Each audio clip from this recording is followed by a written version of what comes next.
We are thrilled to continue this insightful journey into the world of artificial intelligence.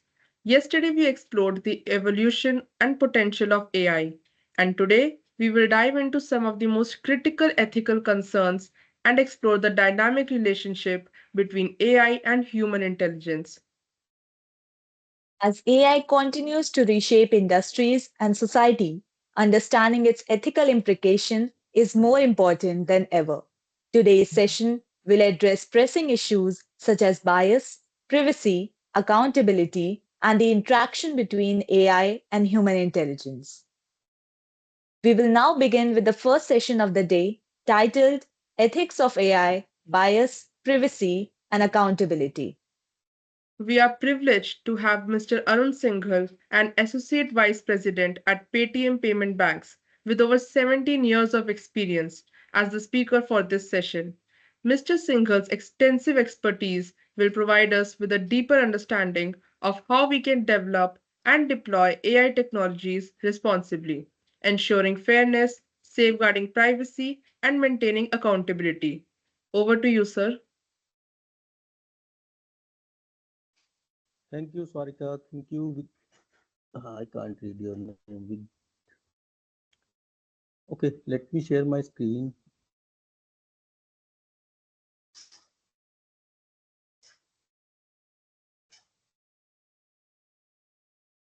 Can you hear me properly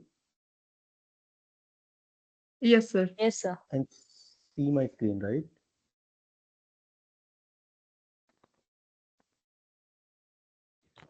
You can see my screen, right? Yes, sir, it's visible. All right. Okay, let me introduce first. I am Arun Singhal. Currently, I am working with Paytm. Prior to Paytm, I worked with Macmillan Publishing Group, InMobi, Rakuten, Mahindra, Snapdeal, many startup ecosystem companies in India. Currently, I am working in Paytm in UPI department, and just to show you that in UPI you might have, if you use Paytm, you might have seen that in Paytm earlier there was a BPA, your mobile number at the rate Paytm. Have you heard of this mobile number at the rate Paytm? Can I request few people to turn on your camera, because I don't want this session to be one-sided. I want to interact with the people. So can I request few people, 3, 4 people to turn on their camera and have some interaction with me? Will that be possible?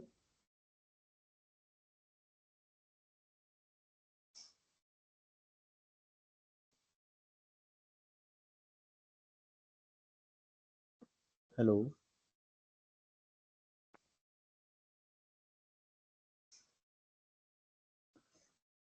am I audible? Participants may start their camera. I mean, if they have their queries or interaction, they can raise their hand and they will be unmuted during the course of the meeting.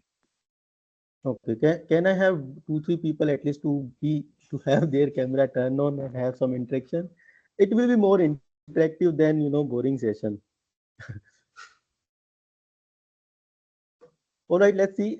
First of all, I would like to thank you, BPIT, for inviting me this ATAL Online Faculty Development Program, and the Department of Computer Science and Engineering, Dr. Vishal Khatri, Dr. Achal, and for inviting me. Yesterday, I was part of both the sessions that Kailash Sharma, who took the first session on evolution of AI, and Abhishek Dikshit, who took the session on generative AI. So I will not go into those because that was already covered. So I'll start with the ethics of AI, bias, privacy, and accountability. Okay. So ethics of AI focuses on the responsible design, development, and use of artificial intelligence to ensure fairness, transparency, accountability, and respect for privacy, minimizing harm and promoting social benefits. Now, what is design and development, and what is responsible design and development? Anybody from the software background here? What's the difference between design and development? I think nobody wants to interact. Okay, so yeah, Anishka, you raise your hand. What's the difference between design and development? So for at the time of designing, we are just creating a blueprint or a like a images of what we want to display, and by development we are coding that and making it a working uh, what we can say working model.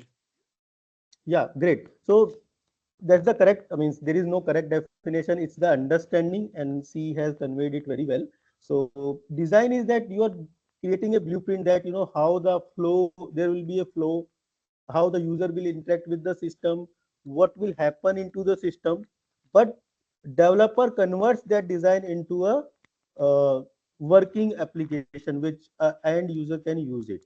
I give you an example. Now coming to the responsibility behind it, I give you an example in Paytm. When we were moving away from @Paytm, you already everybody knows that Paytm Payments Bank earlier was the bank behind Paytm UPI, and now the bank behind Paytm UPI is Yes, Axis, SBI, and HDFC, right?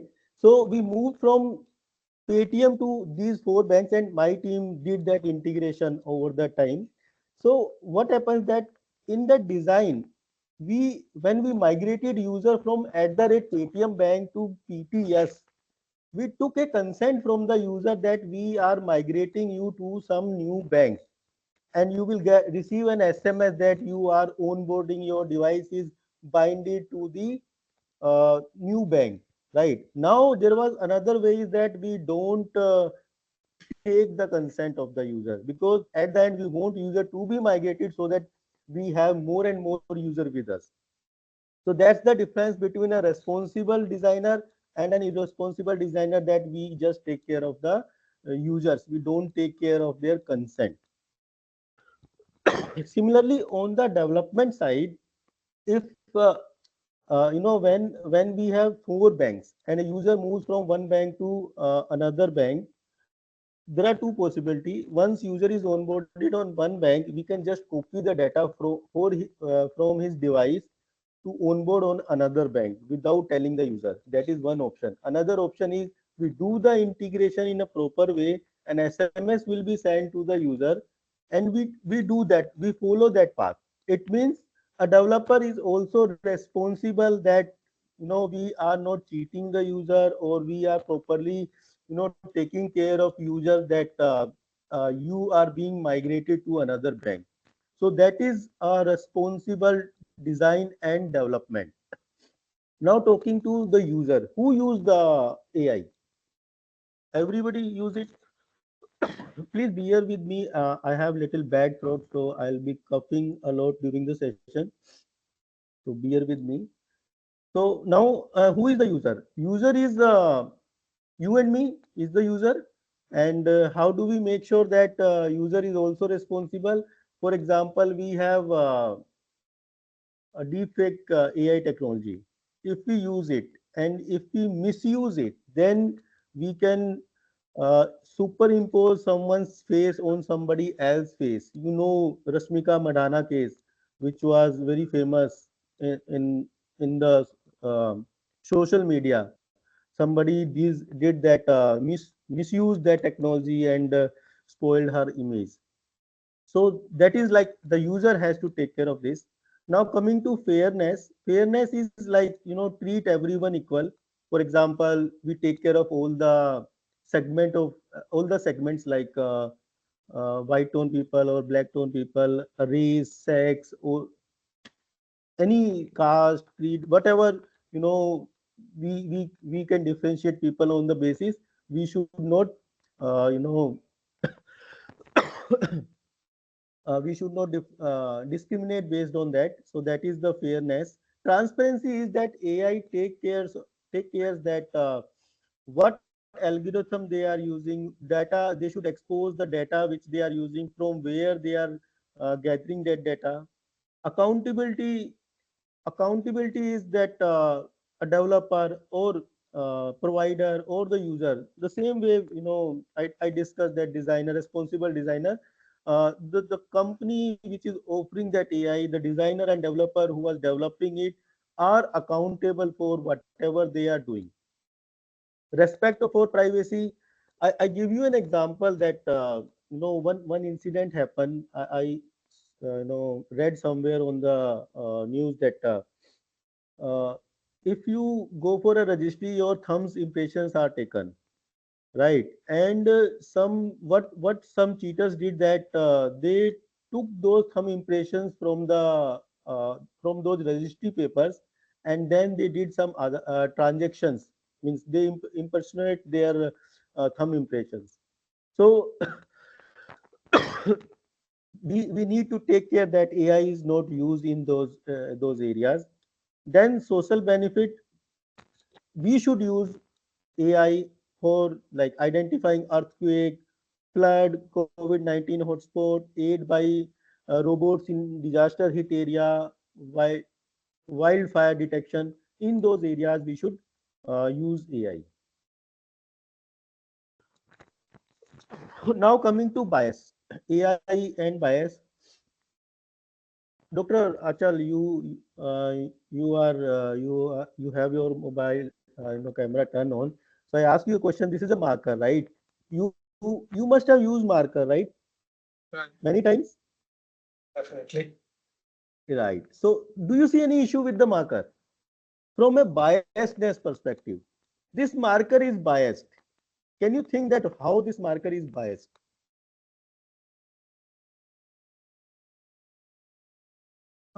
In terms of color, mostly we No, found it out. It's being there with black color, sometimes blue or red. So we can say, I mean, not all the colors are being covered. So it is a property of bias here. but you can't cover all the colors in single item.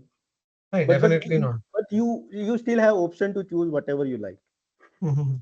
Different options are available, but still this is biased. Anybody here who has marker handy? I'll show that how it is biased.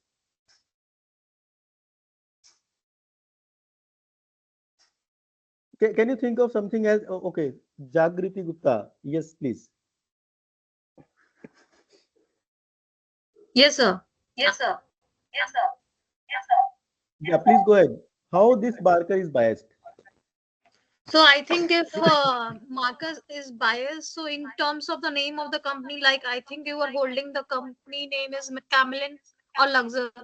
Luxor. It's It's Luxor, Luxor. but company will write its name. There is nothing wrong in that, right? So you are biased towards a black color ink, might be.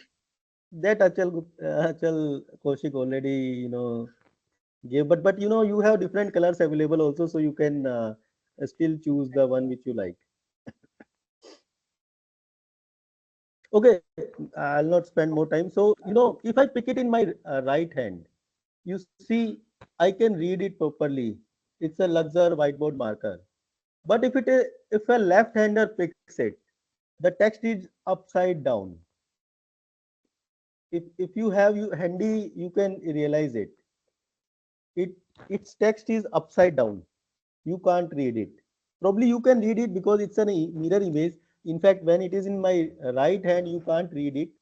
I can read it properly, but if it is a left-hander is using it, then it is upside down for me.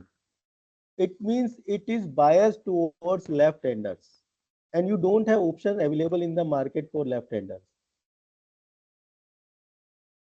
And it's not conscious, but probably unconscious decision that somebody who designed it. I'll talk about designer and developer. So somebody who designed it probably was a right-hander, and he probably might he or like when I say he, I'm getting biased here. Like either use a person or use he or she. But whenever we say only he, it means I'm being biased on the male side. So unconsciously we are biased. I'll have one activity also, and you will realize that we all are biased in our real life also. Come to that, but I hope you understand the biasedness. What is biasness? right? Now comes to privacy. I'll give you one example. Once my child was hospitalized due to some food poisoning, and I applied for medical reimbursement. And once he was discharged, I applied for the reimbursement, and the agent or the coordinator visited my home, and he asked for my he asked me who was present, who was attending the patient. I said I was present there, I was attending my child. He said, show me your mobile. I gave my mobile to him, and he opened the mobile, went to Google, and went to history. And for me, first time I know so that the feature of Google, where it is tracking all my activity, where I'm going, all the location, even hour wise. Even if I'm moving for an hour, I was not there in hospital. It was recorded there that I was not there for this much of hours in the hospital, or this day I was not there.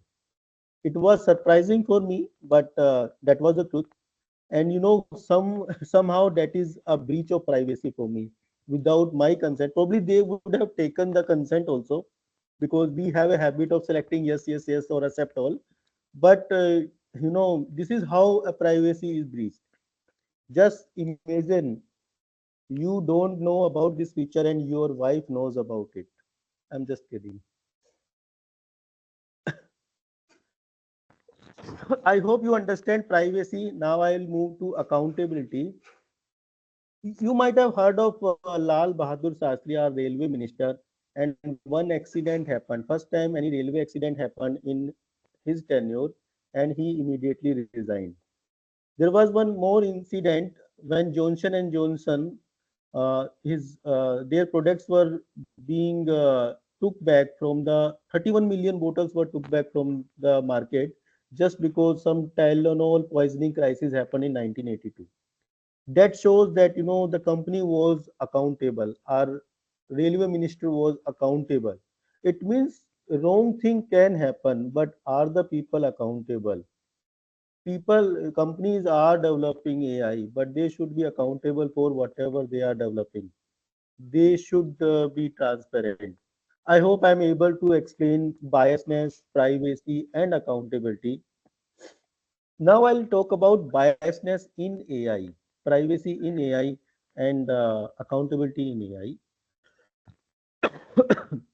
So in biasness, I give you an example. Amazon that stopped using a hiring algorithm because in that application, it was favoring applicants. Sorry, based on the words like executed or captured, which were generally found on male's resume. So they were kind of deprioritizing females' resume. So they stopped, using this hiring algorithm in AI. Why that happened?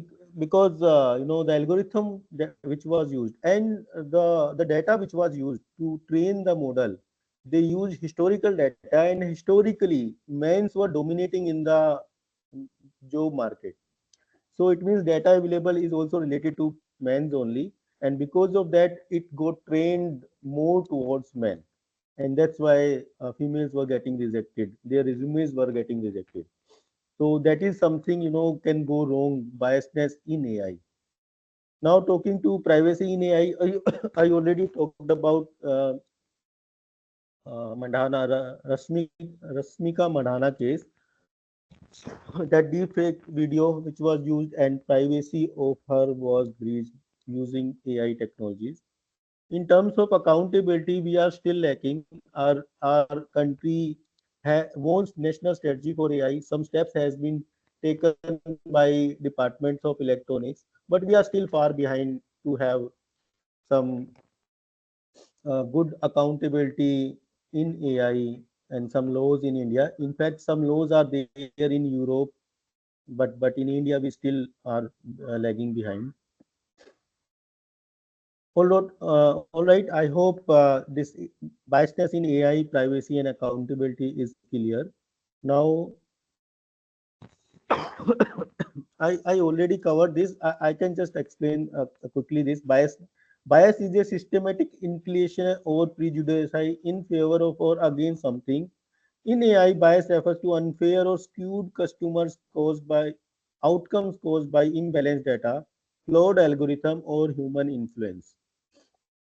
Now, this inclination is like, if I give you an example nowadays, if somebody is BJP supporter, then they are, even if BJP does something wrong, they will be favoring BJP only. Or if they are Congress supporter, they will be favoring Congress. So they are being inclined towards one party. That is just an example I am taking. So that is an inclination. If imbalanced data is there, I already gave an example of imbalanced data, like that historical data used by Amazon hiring AI system.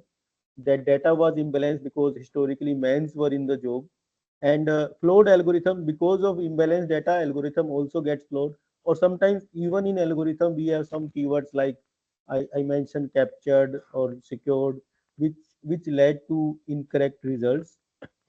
And finally, when data is imbalanced and algorithm is uh, flawed, then you will have skewed outcomes only. Human influence, I'll say that many AI systems are designed to recognize faces, were mostly on data from lighter skinned individuals. So when they train their models for facial recognition, they use the data of light skin tone people. But when they run it for black skin tone people, or the female in black skin tone, with black skin tone, then it they perform very bad. Even 40% cases, their results are incorrect. Okay, so can you I no, I typed this in Chat GPT, Dr. Achal, if you can help me. I typed in Chat GPT picture a nurse and I got this picture. And when I asked Chat GPT picture a doctor, I got this image. What's wrong with this?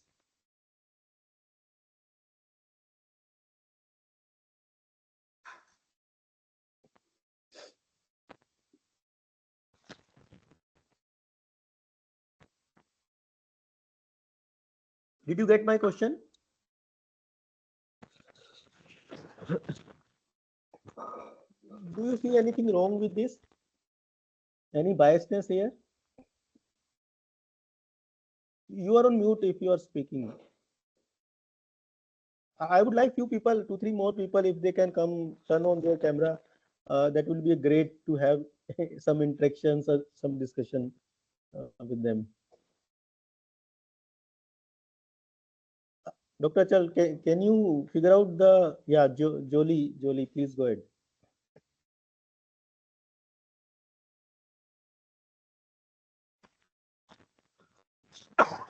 You can unmute and speak, Julie Parekh. Dr. Charu, you please go ahead. So the images are only showing young professionals, young doctor professionals. That is one way. Actually, I did not think of that, but yes, that is also correct. But whatever I think Doctor probably, is male and nurse is female. I yeah, mean, this is yes. quite obvious No, thing there. I tried 4, 5 times, and always, for a nurse, I got a female picture, and for doctor, I always got a male picture. So that is the biasness, AI has. Yes, Jagriti, you want to say something?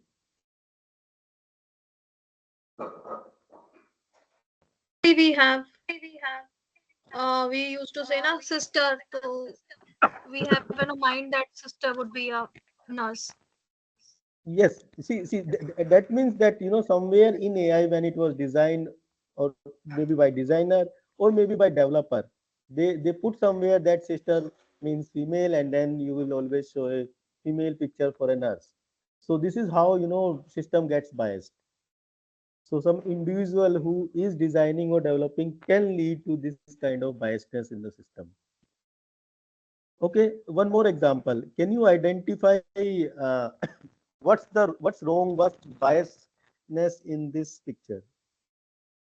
This is Google Translate. I use Google Translate. I have written something on the left side and got the result in Turkish language on the right side. And then again tried Turkish language on the left side and I got the result in English on the right side. What's wrong here?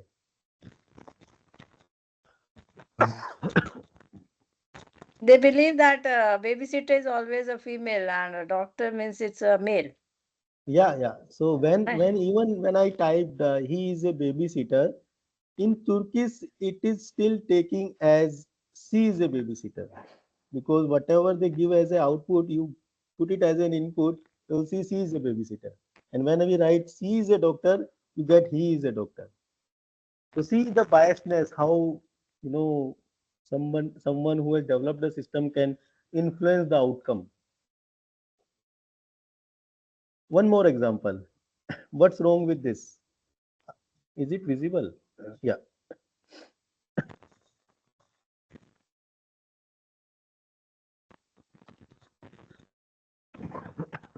If the hair is shabby, haircut is shabby, then it is considered to be unprofessional. And if it's a neat tie up, then it is considered to be a professional hairstyle. Mm, yes, that is one way to look at it. There is another way. Yes, please. Sranya, please go ahead. Dr. Charu, yes, please go ahead. So the hairstyles are always associated with females, That is whether one it more is way. professional or unprofessional, Yes, because both. I have not written that is I'm looking for male or female. So that is another way. So two way, but still I'm looking for the one which I observe. Color also. Yes, Oh, the okay. professional. Yes, yes, it's a color. Who said this? Uh, okay, Vinay.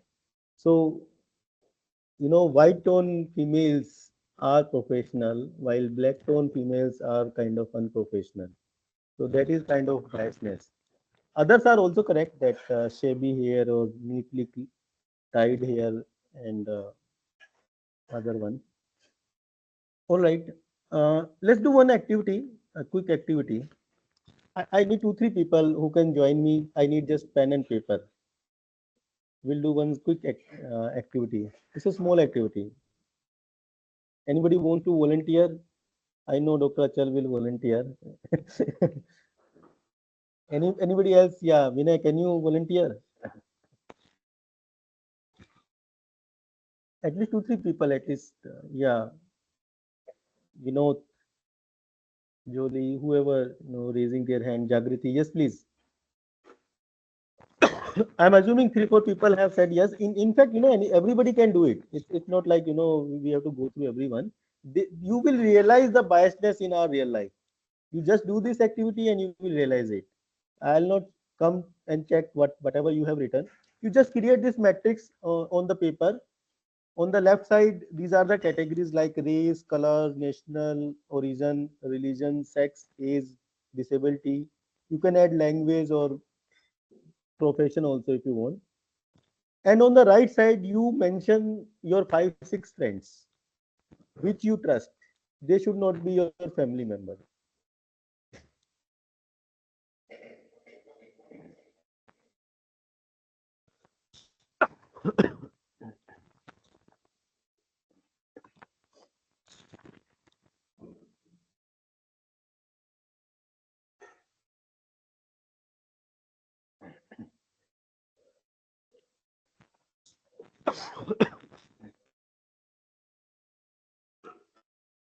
I hope you guys are writing. Shall I proceed for the next step? Okay. So now, Yes, yes. against these cells, like against race, for those 5, 6 friends, just tick correct right sign if that matches with you, and a cross if it doesn't matches with you.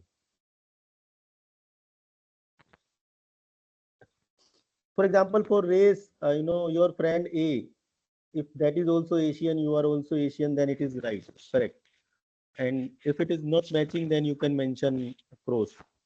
For example, sex is the better example, that If you are a male and your friend is also male, then it's a right. If it is a female, then cross.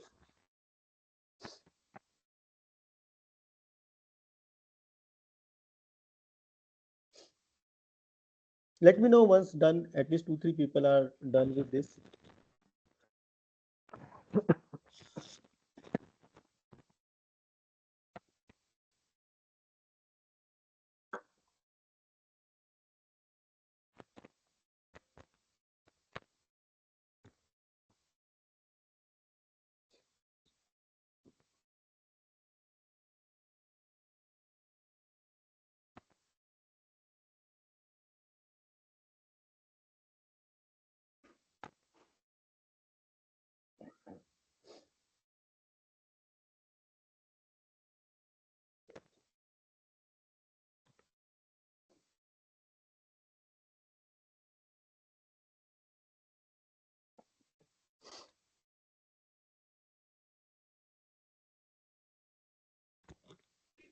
It may not work for everyone. Some exceptions might be there, but most of the cases it works. What is the mean of the Uh, disability? Disability means some kind of disability, physical disability. Okay. If I consider some disability and this disability match with the my friend, then right, otherwise wrong. Yes, means are your friends look alike you? Means they are also like you in terms of disability or age or sex or religion, national origin, color, race, language, profession. Although I not did not mention language and profession, but we can add more criteria. so done from my side. Uh, okay, Anshika. So how many Yes. crores you got, Anshika? In disability, all wrong, matlab all cross. In color, one wrong, and in sex, two wrong. Okay, so disability means how why all wrong, all correct, incorrect? I just put the disability like in physical disability. That's Hmm. why I put the wrong. No, no. Is it common between you and your friend, or is it not Yes, common? common. It's common. It's common means it is correct. Okay. Okay. Okay. Okay. Okay. If it is common, so see wherever you have common, then it is correct. Wherever Okay. you differ with your friend, then it is incorrect. Then there is a change in color, sex, and age So only. total. Can you tell me total number of crores you got? Five. 5 out of 42, Yes, sir. Sir, right? Hmm. 7, 6. If you have Got taken 7. 7 into 6, 42, right? yes, sir. Only 5. Only 5. And anyone else, Vinay, how many you have crossed? 7. 7. 7 out of 42. Dr. Achal, how many you have crossed? 5 out of 45. 5 out of I just 45. made it 9 into 5. Okay. Okay, Dr. Vijaya. So what are you observing here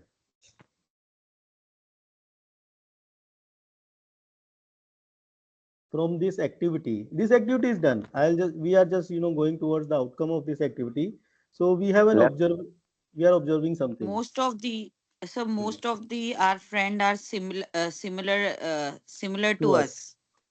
Means we I like people who are similar to us. similar to us. Yes. Yes, and we try to give more preference to the people who are weightage local. to the common activities that are being there among Yes, our friends. yes, yes. And this is where we get start getting biased. Even when we are hiring people, or even in your college also, you must have some people. If you see around, you probably would like people who are like you. So once you start doing it, you become biased towards yourself. That I want people like me only, and that happens naturally. So this activity was just to realize that we tend to bias. It's a human nature to be biased, and it happens automatically. Unconscious bias, we can say. We are not doing it consciously. It happens automatically. All right. Uh, sorry, I won't go to everyone and know this, but in general you will see the same pattern. There might be some exceptions here and there because that happens. There would be few people who might have friends from different uh, areas. All right, let's do one more small activity. Let's suppose that we are looking for this is the requirement of hiring. If you are supposed to hire a person, which one will you choose? A 25-year-old male, 2 years of experience, degree from a prestigious university. Another is 35-year-old female, 10 years of experience, degree from a lesser known university. Another one is 30-year-old male, 5 years of experience, degree from a mid-tier university. The third applicant. Why? More experience? But you have female with 10 years experience also. Yeah, but male is always preferred to female in this era still. So see, you being a female getting biased I automatically. know, because that's the trend. That's what is considered. That Okay. depends upon the area also, right? What is the field? In Yes, but certain fields, female will be preferred. Certain fields, males will be preferred for the yes, job. yes. So we all are biased. Even our government is biased that in some Yes. defense organizations we don't prefer women. So We have we seen that Many in of the the election. organizations, sorry. We many have of the seen in the organizations, election also that the bias is there. By everywhere there is a biased behavior. Everywhere there is a bias, so we need to reduce it. When we say that AI designer or developer should not be biased, but if you look from our perspective, if you look from these examples, you will see that biasness comes automatically. But we need to be conscious about it when we use AI also. I talked about designer, developer, and user. Designer who designs, developer who develop the system, and user, you and me. So we human are by nature biased, and we need to be conscious about it so that we can reduce our biasness.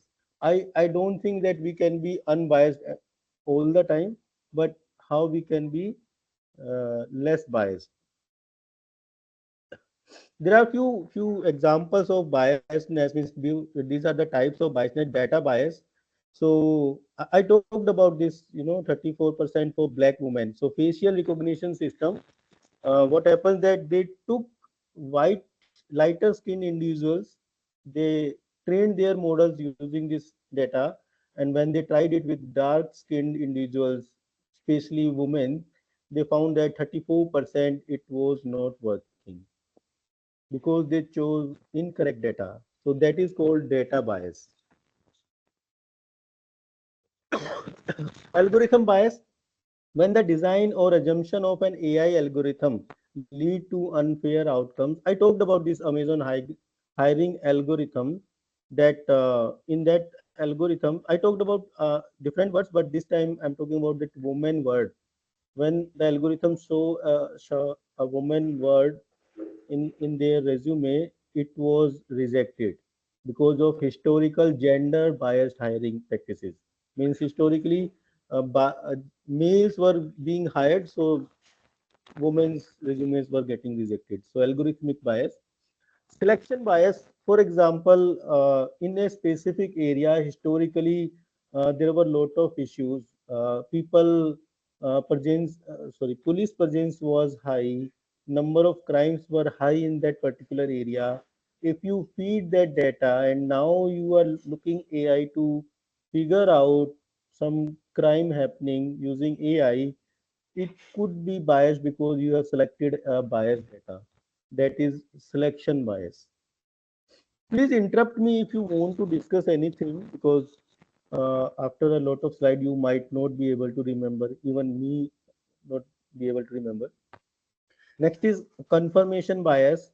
So when an AI system is designed to confirm pre-existing beliefs leading to one-sided outcomes, I take an example like when we looking at YouTube videos, most of the time you will see that system will recommend you similar videos. If you are listening a bhajan, you will see a lot of bhajans are showing up in the playlist or recommendation.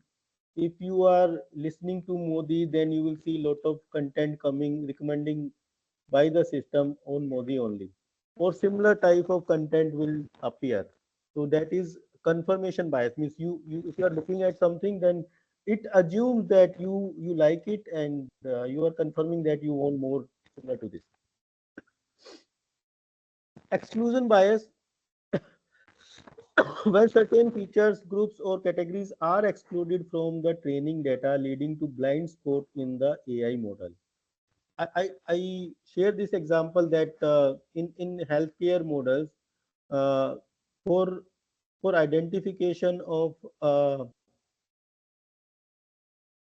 for a heart attack, males data was taken, and and the women have different symptoms. So when these models were tried for female, it was giving incorrect results. So it means when data was taken, a particular group means female were excluded. Similarly, the exclusion could be based on many, here it is based on sex, but it could be based on some area, some geography, some profession, or some. There are many examples. So if we exclude data based on that, then AI will also behave in a biased fashion. Next is interaction bias. So if you know how AI works, you give it data, then it gets trained on that data, then it takes some decision. When you interact with it, you say yes or no, or if you say no, I'm not looking for this, I'm looking for this or that, then you are interacting with the system, and that interaction ge- goes as an input to that AI model, so that it keeps learning from your inputs, your interaction, and use this. Now there is an example of Microsoft A chatbot. What people did is, they while they were interacting, they deliberately fed it biased and harmful input, and that chatbot became racist and offensive. So you can make a chatbot or AI system become biased or offensive just by feeding it something wrong. So as a user also, you need to take care of that. So your accountability also matters. It's not about only designer and developer. Next is group attribution bias. It's like grouping of people, like taking an example that loan. I took this example for a historical loan data where particular area was discarded because of low income group. Now what is happening when AI system has this data? It also started discarding that area, while there are people in that area who has a good credit score. They are eligible for home loan, or means loan, but they are declined by the AI system because the group was you know fed this way. So that is group attribution bias. Next is overfitting bias. When you expect from an AI models perform on something which it has never seen, or rarely seen. For example, COVID-19. When COVID-19 came, and if you start asking it about COVID-19, then it doesn't have anything related to COVID-19. So don't expect that it will give you some good results. So that is like, this AI system does not fit immediately on something new happening. For example, yesterday, that Abhishek Dixit took an example. If you remember that US elections are declared, but Trump is not declared officially as the winner. So AI might. We all know that Trump is going to be next president. He has won the election, but officially it's not declared. So probably AI won't show it. So very recent activity which AI has not learned yet might be overfitting for AI. So that is overfitting bias. Automation bias. So when user over rely on AI system, assuming that they are always accurate, even when they make errors. We know we have seen many examples of AI making errors. So don't blindly use AI. Don't blindly, you know, assume that it is always right. In fact, I use Chat GPT a lot for writing code. Many writing my emails, I use Chat GPT, but I always verify what it has written, and many a times I have found a lot of issues with this. So don't blindly do it. It gives you something, you need to check it, verify it, and then use it. So it's your responsibility at the end. So this is one of the case when Tesla's was in autopilot mode. It led to an accident because warnings were ignored because they were relying on AI, and AI did not discover that it is going to be accident. So that is automation bias. Next is label bias. So sometimes we label few people or few segment of people, and then AI also treat those people in the similar way. The example which I have taken is that a particular skinned people, let's say, we say that these are angry people. Now this AI will also treat those people as angry people. Whenever we were searching for something, like we took the example of nurse and doctor, and someone said that generally we use sister word, that's why. So similarly, we are labeling here, we are labeling sister is kind of labeling that females are only nurse. So that is label bias. I think we already talked about how bias introduced in AI, that training data is collected. Now anybody can tell me from where this data is collected, means how AI gets so much data. Anybody has any idea?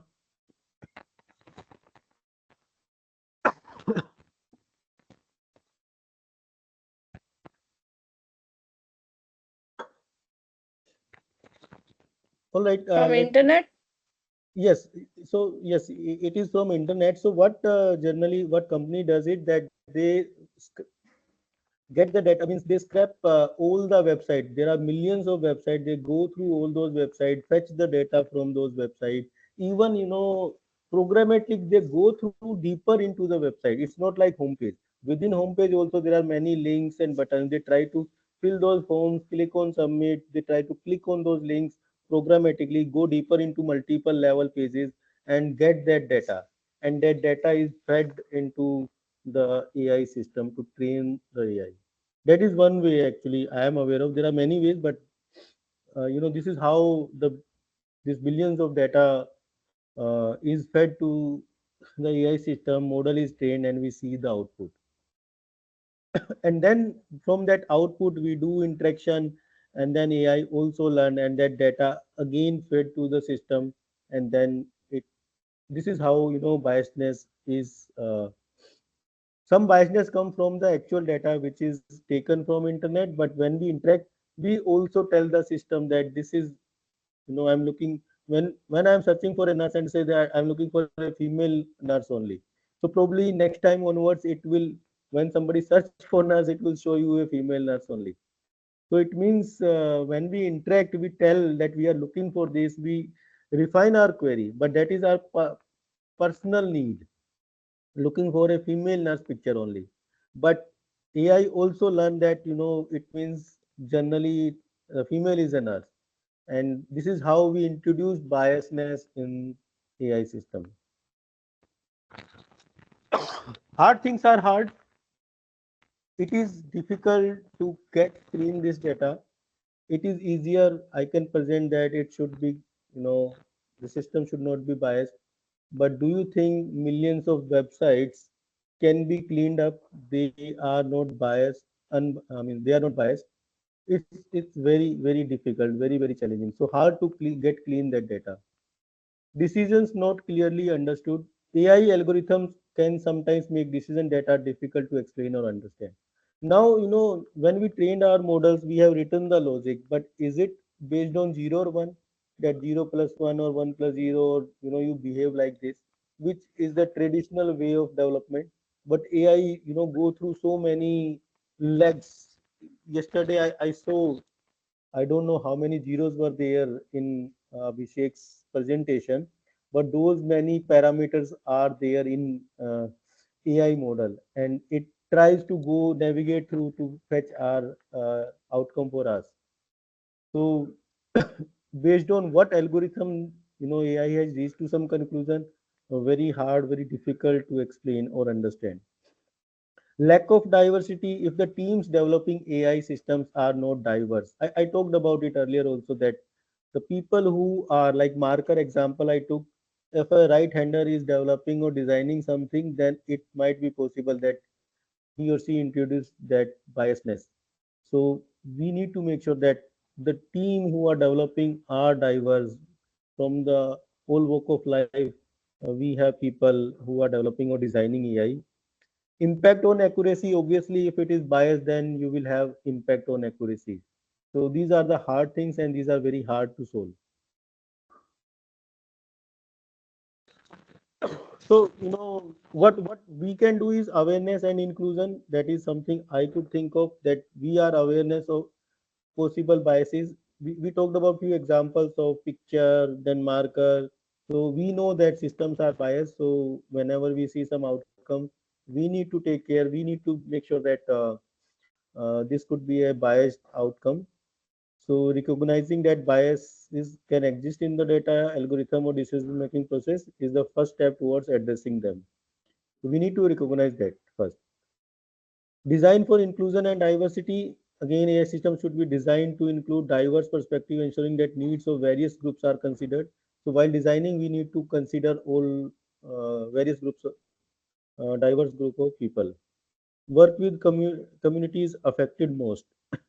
Engaging with the communities who are most impacted by AI decisions helps ensure their voices are and concerns are heard.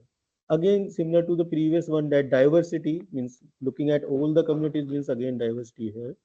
More women and minority developers. So in development, we include more women, more minority group of people, so that we can reduce biasness in AI decisions. All right. So far, any questions on biasness? Because I'll turn to privacy from here onwards. Any questions so far?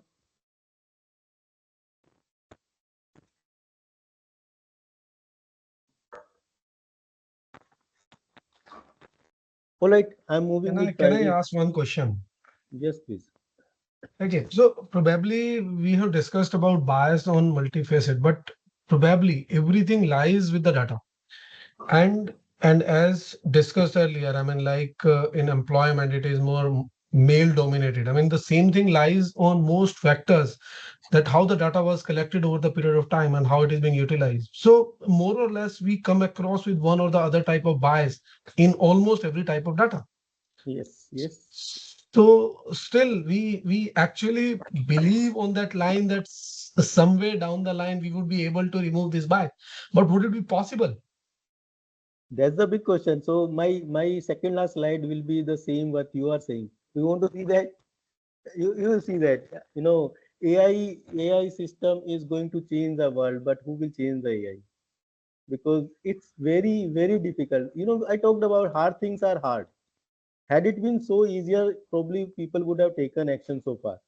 But if AI is possible in today's era, which was not possible sometime back, right? It's a fifth generation, I think. We learned that in computer engineering, that first generation, second generation, it's I think fifth or sixth generation AI. So if we have reached to this far, probably somebody someday we may have some possibility of removing biasness. But I don't have clear cut answer that it is easy or there is a way to remove biasness from this data.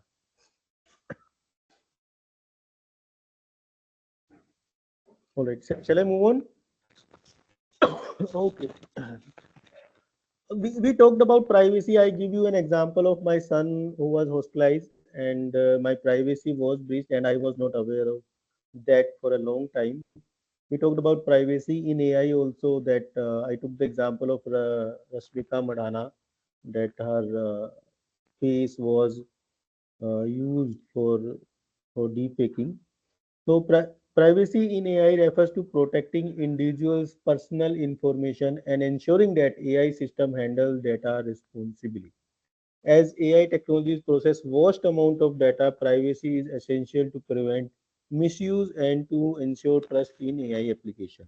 We'll take some activity. It's a small activity. It will not take time. So, what kind of personal data do you think companies or organizations collect about? Can you give me some examples of personal data? Anybody?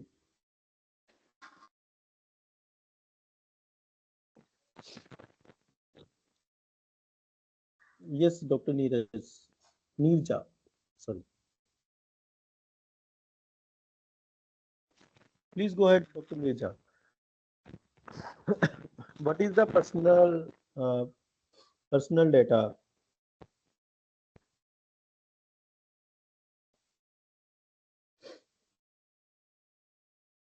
Yes, yes, Dr. Neerja, Your please go ahead. Yeah, Joel, you it's go like ahead. your passwords, right? Your username, password, which we use on the internet, Yes, or uh, username, password, what or else? if personal data like all about your affiliation, where do you work and all. If you put everything, because certain Right. forms require that you need to provide details of your company and all, and Yes, yes. so I can email add to IDs and all. Yeah. yes, email IDs is another one. Anyone else? Any more data?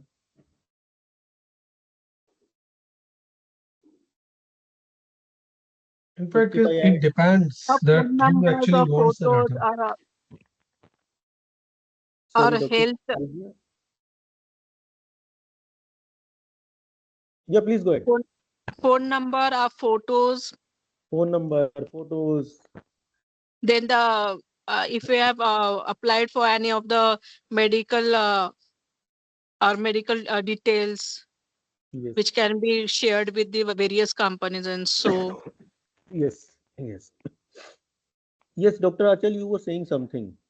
It actually depends that to which application Yes, we are sharing it, right. because it depending on the social media, it may be the e-commerce site. So all those traces are being useful for those companies for their business perspective, so they Okay. tend to incorporate those aspects in their apps and everything, so that they can trace it. Like you give the example of Google, so they are tracing it out on everything. I mean, even you are making some shopping list and all those things being there. Yeah. So depending on the application, it's generally being done. Yes. But just to add to your, because everything is correct, like every data is personal. But if somebody can identify you based on your data, for example, if there is a username and it is independently available, then probably I am not identifiable. But if my mobile number is also associated with my username, then I can be identified, or some other data. So similarly, a group of data which can help to identify a person, then it becomes personal data. Otherwise, all the data is private data because it's belonging to a particular individual, right? So now to answer that, application one. So I worked with InMobi, so that example came in my mind. Although it matters for different applications, but at the we use Truecaller, right? What do you think? How they make money? It's free of cost, right? Although they want to take subscription, but hardly anybody takes subscription. But still, it is free of cost, and people use it. Truecaller. When we call somebody or we receive a call, we see the name of the person. So how they make money? Because developers are there, company is running, so they need money. So how that money is coming? Because they are lying on your system. Anybody wants to answer it?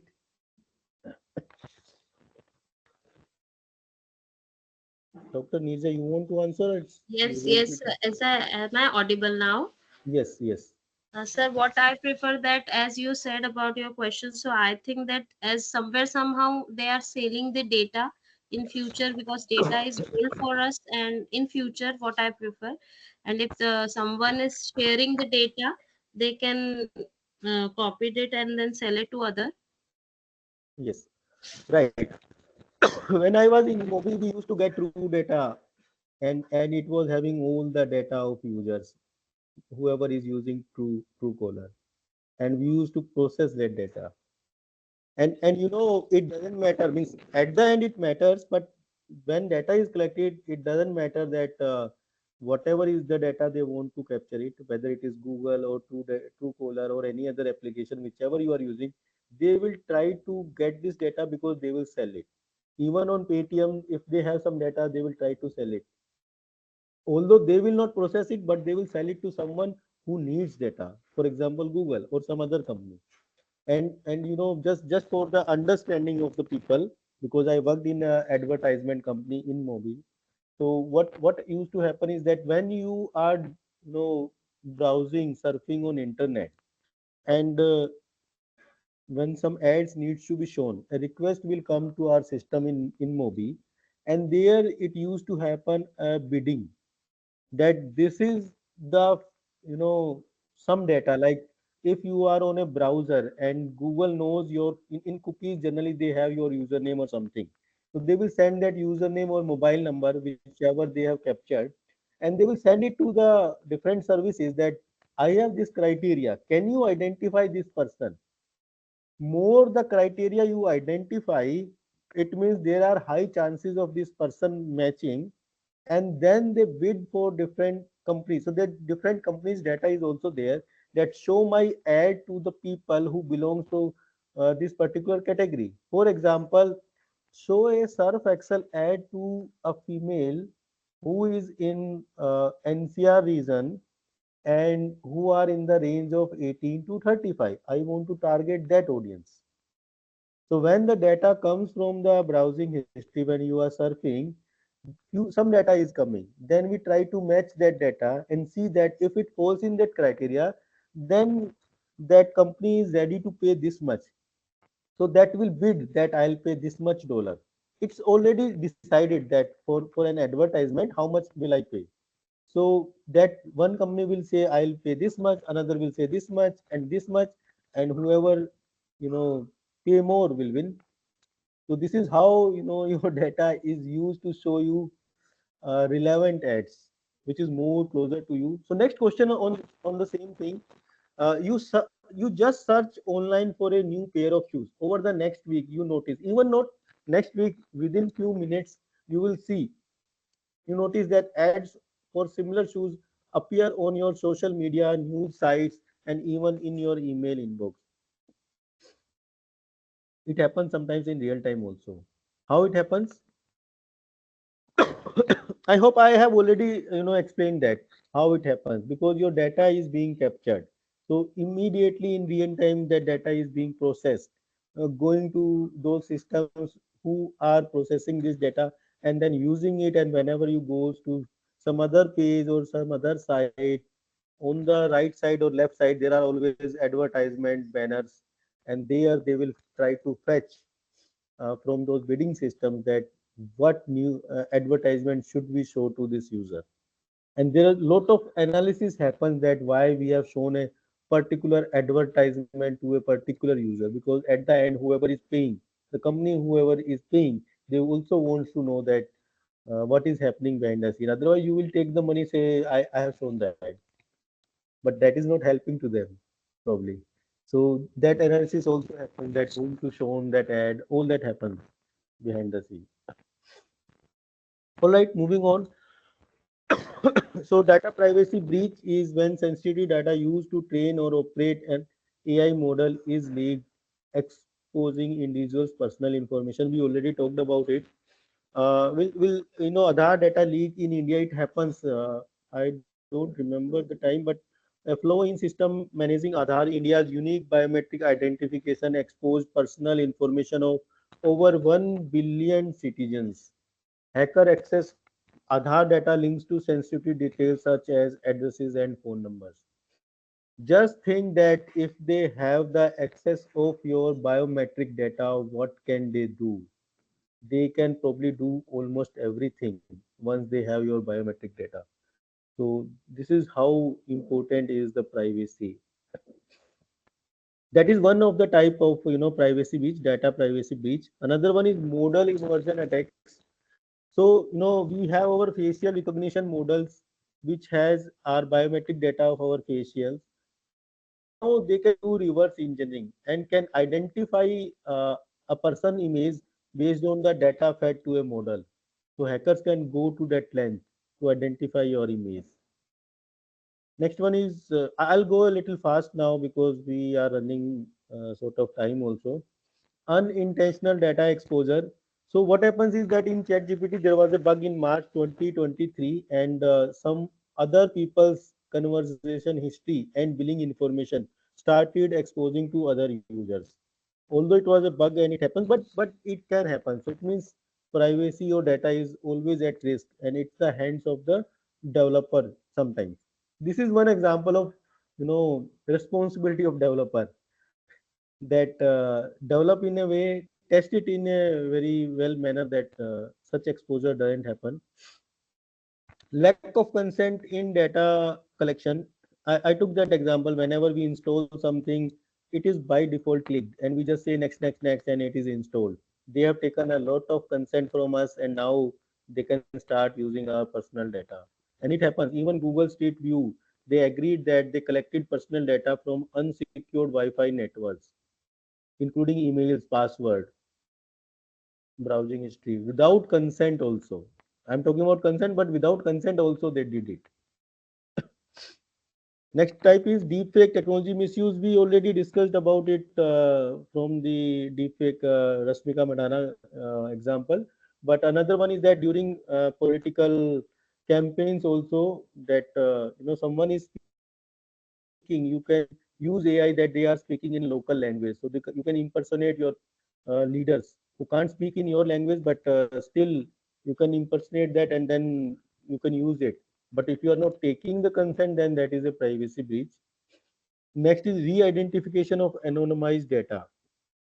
So what happens is that when you capture someone's private data, you can anonymize it. Anonymize means you can use it in some other form.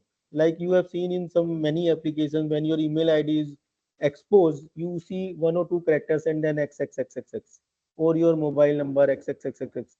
So it means anonymized data. User can't see it, or in storage also, if somebody hacked it, the hackers won't be able to access it or see it, that what is the data here. But there was an example where Netflix released anonymized data. So intention was good for a competition, but researchers cross-referenced it with IMDb reviews, re-identifying users and exposing their viewing habits. So users can go to that length and can try to identify you even when the data was anonymized. So see how much risky it is. Next is IoT and smart devices. Again, we use Alexa at home, and there was a issue with this, that in several cases, Amazon Alexa devices have mistakenly recorded private conversation and even sent them to unintended recipients. So too much relying on AI can lead to lot of privacy issues. Role in AI, protection of personal data. Privacy ensures that personal data is kept secure. We are talking about all these things. It builds the user trust also. Uh, there are some laws in different part of world. One is GDPR, but in India we don't have any such law. So we should have such laws also. Regulatory compliance under it comes under regulatory compliance. Then privacy challenges in AI, data collection. Again, such a high extensive personal data, then taking consent, these are the challenges. Then in surveillance also we use personal data. For example, if I'm entering in my office, I use my thumb impression, right? Now the data is with that company. Now if I move on with a different company, but still my thumb impressions are with that company. If somebody knows the system, if they know that this person has left, if they use their data, then they have my personal data with them. So that is one kind of surveillance, but there could be many more ways. Data breaches, the risk of data being exposed in cyber attacks can lead to significant privacy violations. Bias in data also can lead to harmful outcomes. Strategy, data anonymization. I already talked that, encrypting the data, storing it in a way which is not readable or identifiable if it is a private data. Although I talked about one of the case where reverse engineering was done, but still we have to follow some some strategy. User consent and control. We should have explicitly user consent whenever we do, instead of next. We should on next we should stop. We should not go forward. We should stop the user. So user is alerted that something is being asked, and user intentionally go and check it instead of it is auto check. Data minimization, collect only the data which is necessary, don't collect everything. Encryption and secure storage, encrypt the data, store it securely so that if somebody gets the access, they don't access, they are not able to use that data. Legal and ethical aspects, compliance with regulations. I talked about GDPR and CCPA. We also need such kind of law in India. Ethical responsibility, developers and organizations. Again, we talked about developer, designer, user, all have that responsibility to take care of it. Impact on vulnerable group. When elite group will always have a say, but the marginalized group might not have their say. So we need to take care of them because this can harm them mostly. These are the some examples. Facial recognition privacy. I already talked about that Rashmika Mandhana case, and in Cambridge Analytica scandal also, for political gain, because when you are on Facebook or some other social media media websites, they know their preference, your demography, they know a lot about you. So they will try to change or tend to take you in a direction where you are influenced by their advertisement or the content, some videos which will influence you, and accordingly you will behave in the collection, and your vote might go in the wrong direction. Kind of scandals also happens. Conclusion, while AI technologies offer great potential, maintaining privacy is crucial to protect individual rights and build trust in AI systems. Responsible AI development must prioritize privacy while fostering innovation. Accountability. We talked about a little bit at the start that accountability. I took the example of Railway Minister and Johnson, that how these companies are accountable. There are three types of the people who are accountable: developer, provider, and user. If I took the example of marker, somebody designs it or developed it, kind of. So that is the developer. Or then somebody is selling the company Luxor or Camel, that is the provider, and end user, you and me, who are the user. Similarly, in AI also, somebody has designed AI that it should behave in such way. That is the developer. Somebody has a designer, means yeah, developer, designer, or developer. I'm considering here as a single entity. And then the provider who owns the stake in that AI company, like Google or some company, OpenAI, who has developed the system. And then the end user who uses AI are the people who are accountable. We talk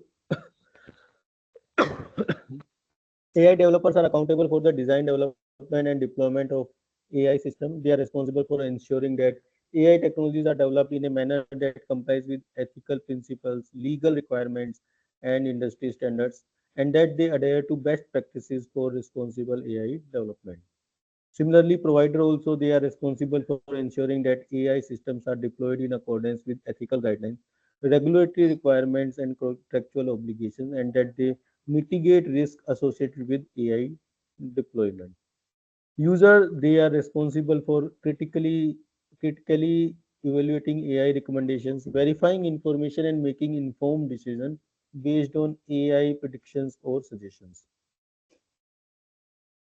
These are few types of accountability, design accountability, ensuring those who design AI system are responsible for embedding ethical consideration, fairness, and safety in the algorithm. I have taken one example from Tesla autopilot design flaws. Tesla faced criticism and lawsuit for accidents caused by its autopilot system due to design gaps and unclear warnings. Accountability was placed on Tesla to improve the system and clarify its limitations. So companies should take that accountability if they have flaws in their design. Uh, Data accountability, ensuring data used in a system is collected, managed, and processed responsibly without bias or ethical violations. Uh, I have taken example of Google AI. Google was criticized for training an AI system using medical records without sufficient transparency about patient consent.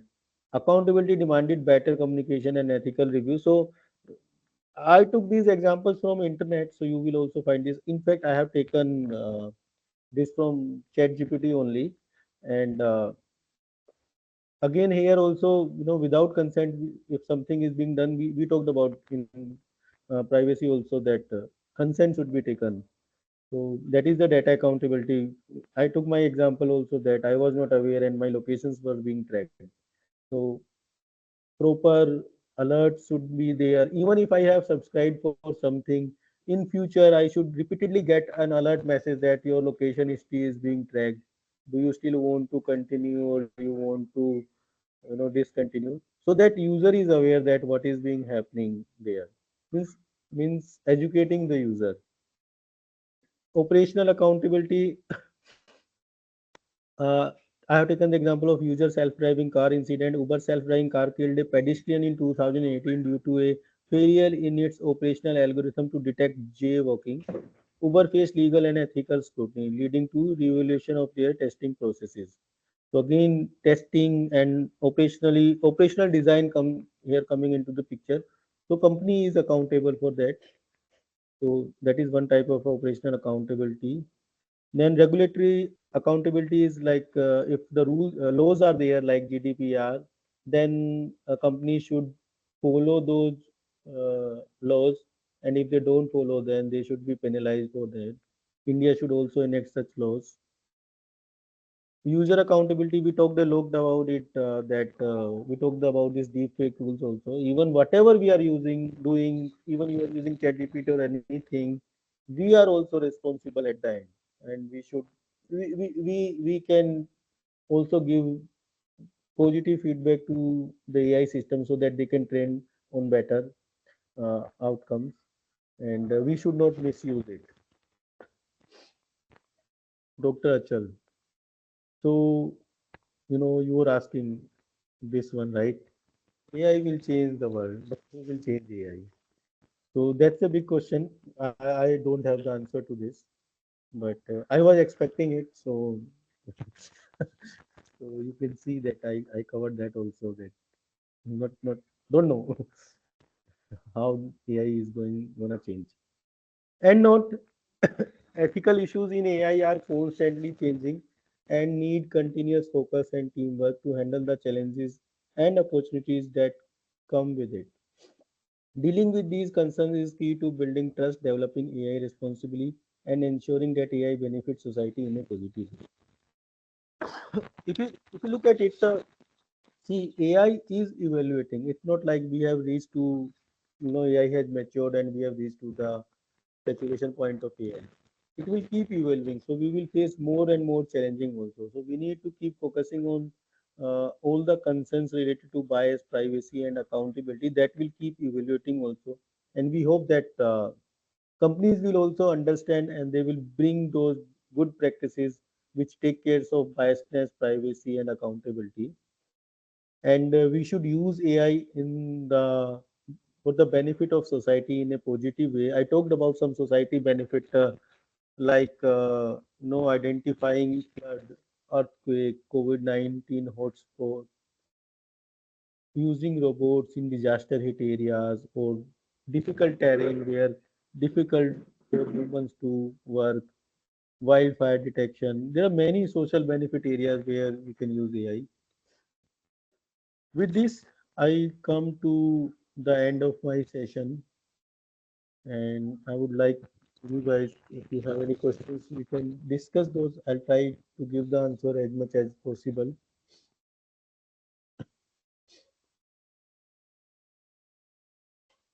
Any questions from anyone?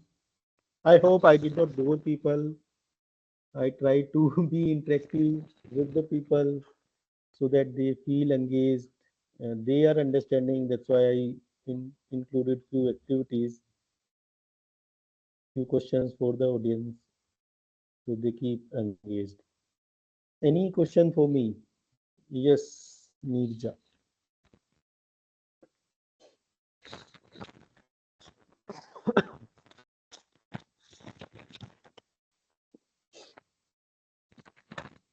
Hello. Yes, Hello, am Nirja. I audible? Yes, Sir, yes. my question is that what is the best procedure or what are the things which what are the precautions we should take to hide our data as much as we can? Because see, we all understand that this is AI. So generation is entirely AI, and if you want to grow, you have to learn AI, be a part of it directly or indirectly. So what is the best procedure to save ourselves from any kind of a activities which is not in favor of us to save ourselves from such kind of things? All right. Again, similar question because it's very difficult when you're using AI. We tend to share our data. I give you one more example that when we develop, we do development, we do coding, right? So we copy our code, give it to ChatGPT, and say that find a loophole in this code or make it better. Unintentionally, we are sharing our copyright code because that belongs to my company, not with me. But unintentionally, I am sharing that copyright code with AI. So, be aware. This is what I have mentioned in my one of my slides, that you need to be aware, you need to be sure that what are you sharing. There are many unconscious sharing. I took the example of my son also. So figure out that what apps you are using. Use only those apps which you trust, because lot of frauds are also happening. So make sure that you don't install everything, all the apps whichever you find. Only rely on big companies. Even we took some examples of Google, Uber. So you can't blindly trust these companies also. So when you are setting up, installing a new app, see what is written in the privacy. Can you uncheck? Or maybe you can use AI to find the remedy. For example, you ask ChatGPT that what all data is being collected by Google from my Google Map app or Google Gmail app or this app. Probably it will give you some direction, not sure 100%, but somewhere it, see, laws are there. So it means Google would have mentioned it somewhere, either on some page or some agreement. It is available somewhere. So it means AI also has that data. So probably it will share it with you, and then go ahead and try to remove all those check boxes which you have selected unconsciously. This is what I can think of. Means being aware is the best possible way. I don't know. Means there is no straight answer to such questions. Because I am being a developer who is tech savvy, who develops application, and still my data was being shared and I was not aware. So the people who does not know about all these things, how would this save their data? Bit hard. Means hard things are hard. Any other question? Nija, do you have more question? Looks like Sir, you're I speaking. want to know some AI tools which I can implement to save myself because my son, he is also in this kind of a situation. He is a Gen Z one, and many times he was supposed to make his projects, and somewhere somehow, each and every person is just try to use the shortcut and the most easiest way, that is ChatGPT presenting in front of us through AI also. So there are certain, could you please suggest certain tools which we can implement to save ourselves from such kind of a data sharing? You want me that some tools which can save, you can build those tools which can save you from sharing your data. It is like, Google is not aware of this, otherwise they would have built it by this time. No, OpenAI would have. in fact, Arun, there is one thing. I mean, it is being there. It is not about saving someone from these things, but but market demands that you need to get another tool to look after its implication. So even if Yeah, you're talking about new tool to be installed, then you have to see how you are going to save out of it. So this yeah. is something all about the technology. That will also capture your data and that tool, because that app is free of cost, and there is nothing free in this world. It means capturing your data. So again, you will end up sharing some of your data. So I don't know. I don't have any answer to this question.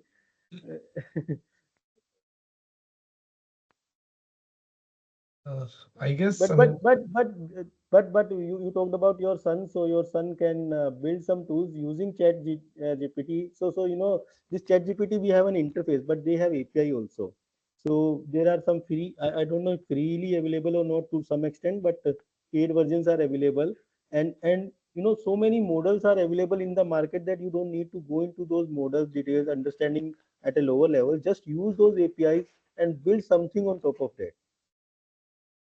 So and solve some real world problems. So think of some problems and use the Chat GPT, but not everybody goes to Chat GPT, or like not comfortable with that one text box and it gives in some particular way, that output is in some particular way.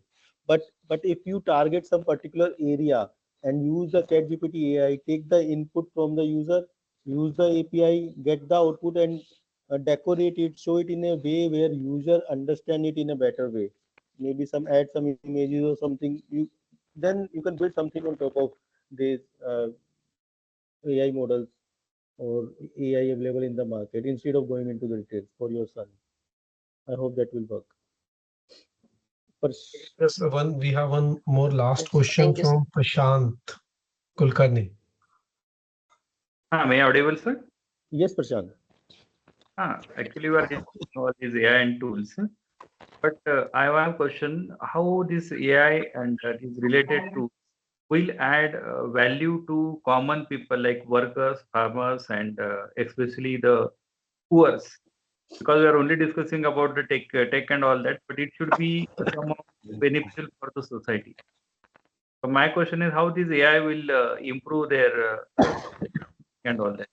It's being used, Prashant. If you know that we have weather forecasting. Earlier we were not having such accurate weather forecasting, but nowadays we know that in Odisha or Andhra, this particular uh, tufan, I'm forgetting the word for that, but that storm is coming towards Andhra or Odisha. So now we have more predictability. So their AI is being used. So I took some more examples, if you remember, for society benefit.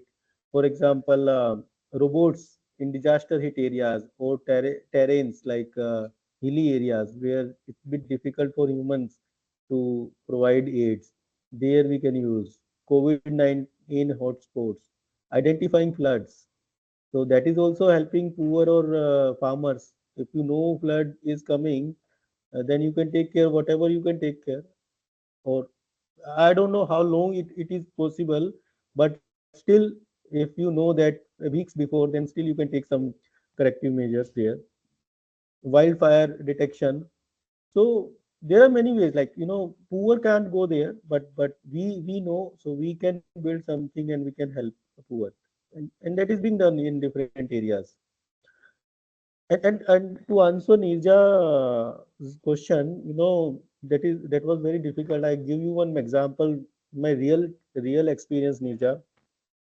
In my office, I am given a task by my manager that in your team, everybody should use Copilot or ChatGPT or AI. They should build something, and we need to push them and identify what they can do using AI. And we are pushing and we are still not able to identify.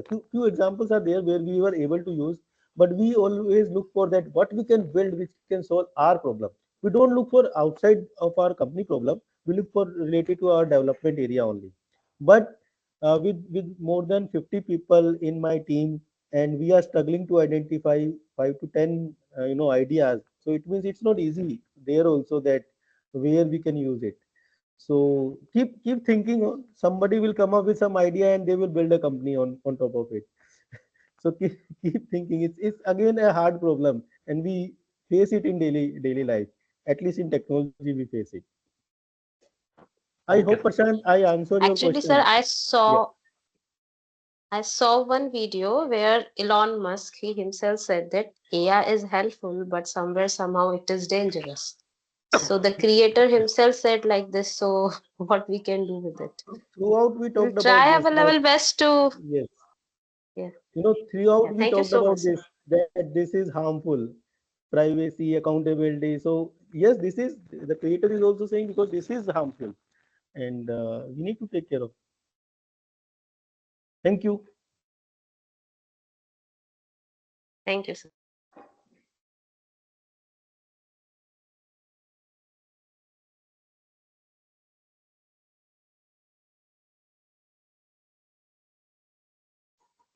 Thank you, Mr. Singhal, for your valuable insights. Your expertise has provided a clear understanding of the ethical dimensions of AI and its future implications.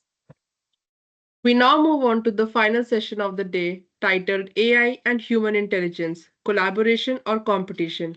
In this session, we will explore the intriguing dynamic between AI and human intelligence, examining whether AI is a tool for collaboration or a potential competitor to human cognitive abilities. We are privileged to have Ms. Taruna Madan Gupta, Vice President at Gartner, with us today. With over 16 years of professional experience, Ms. Gupta will provide a comprehensive analysis of the dynamic relationship between AI and human intelligence, exploring how both can either complement each other or present challenges in their coexistence. Thank you, ma'am, for being here. We're excited to hear your thoughts. Thank you. Thanks, Vidatri and Swarika, and Dr. Rachel as well. Um, Let me share my screen. You guys can confirm once you're able to see. Can I have too many screens open, so just bear with me.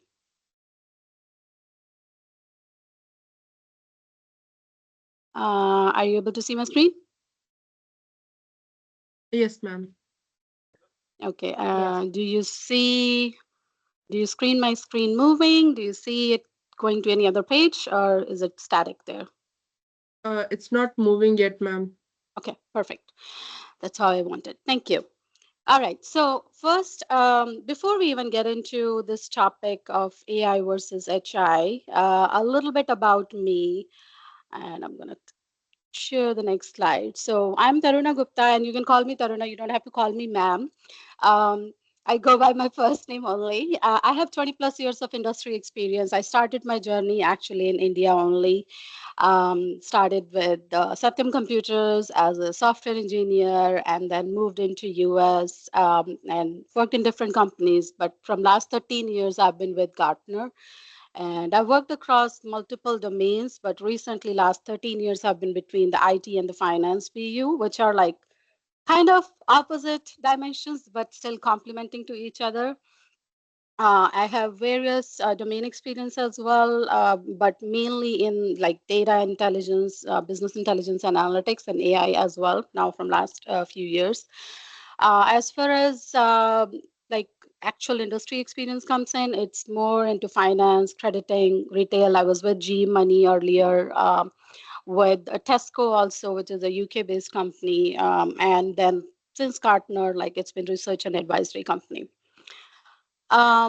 Yeah, like I said, I started my journeys from India only, so I know a lot about India. I've come from the same background as you guys are in right now. And I want to thank you, all the professors, teachers here, because you guys are the one who are building the leaders of the future.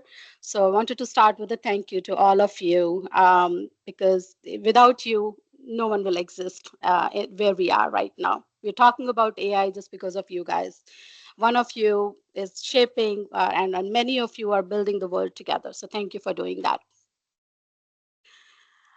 So that was a little bit about me. Now on to, before we even start our session for the day, just wanted to have a few reminders. Um, You can pop your questions in the chat window as well, or you can reach out to me later on. I will share my email address. I'm a little short on time today. Unfortunately, I won't be able to stay for the whole session, so I have to actually stop a little sooner than even 1 hour. I've been getting pulled into something else, so I'll try to cover my presentation, but if I'm not able to get to your questions today, feel free to email it to me and I'll get back to you, or just pop it in the chat window too, as I said. I'll look at it later. But like I said, before we even get into it, so I have 2 questions for you. Let's start with the survey here. I'm gonna pop it into the chat window. Where is it? Let me see. Let me find the chat window here first. Okay, I'm not able to access the chat, Dr. Achal, for some reason. Let me pull up the screen. Can you copy this onto your phone or laptops, whatever you are at, wherever you're watching this video from, or the session from?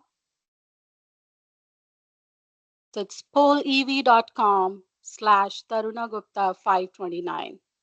And while you guys do that, let me know when most of you are able to get in. I don't know if I can get everybody in, but when most of you are able to get in.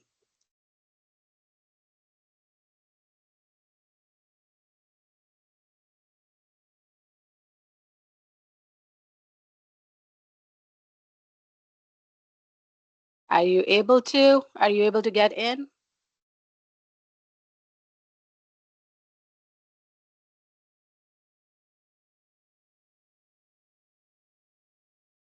Can I get a yes or no? Maybe you have to unmute yourself. Hello. Yeah, actually, I have shared in the WhatsApp group, so please, you may try it from there also. Yeah, thank you. I don't have the WhatsApp group, but if you shared it there, that's great. Thank you. Are you able to get in? Then I can pop my question over there.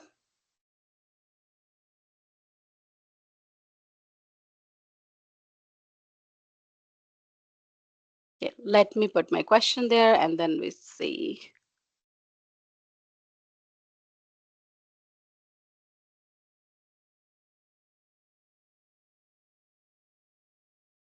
Are you able to see the question? Yes, ma'am. Okay. So the question is, what's the one word that comes to your mind when you think of AI? Okay. I'm starting to see some answers on my side. It says tools, automation, advanced, intelligence, miracle, easy. Just 5 answers? No. Okay, it's going. That's great. Intelligence, faster. Yep. Technology. That's right. Competing, chat GPT. Of course, that has to come.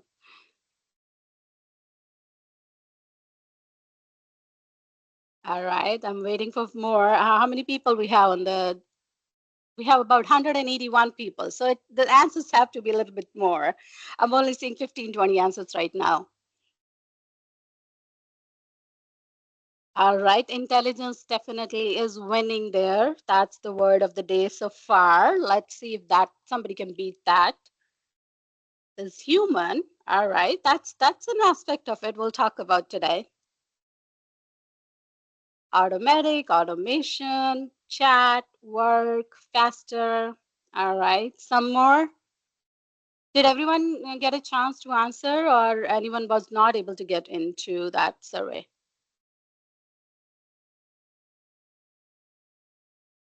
Okay.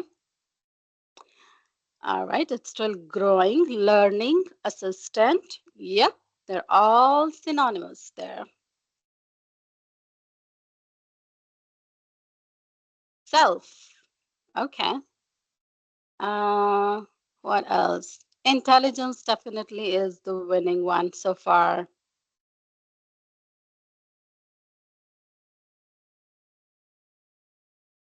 I see more. All right.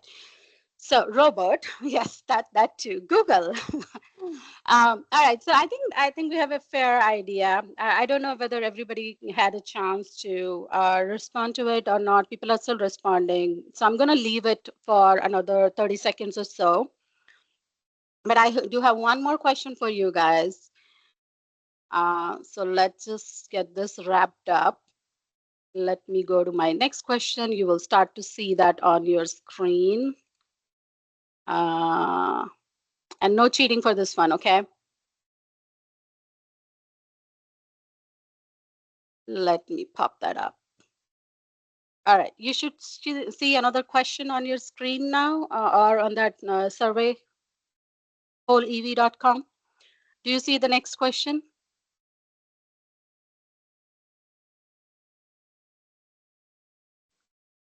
Guys, do you see the next? Oops. Do you see the next question? The next question is, who is the father of AI?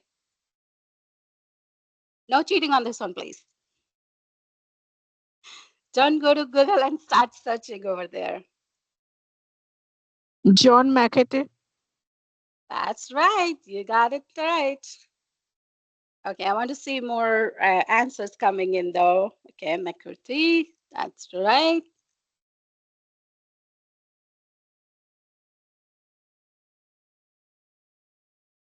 Okay, I'm seeing some answers. John definitely is there on the list. Microsoft. Alan Turing. Elon Musk. All right.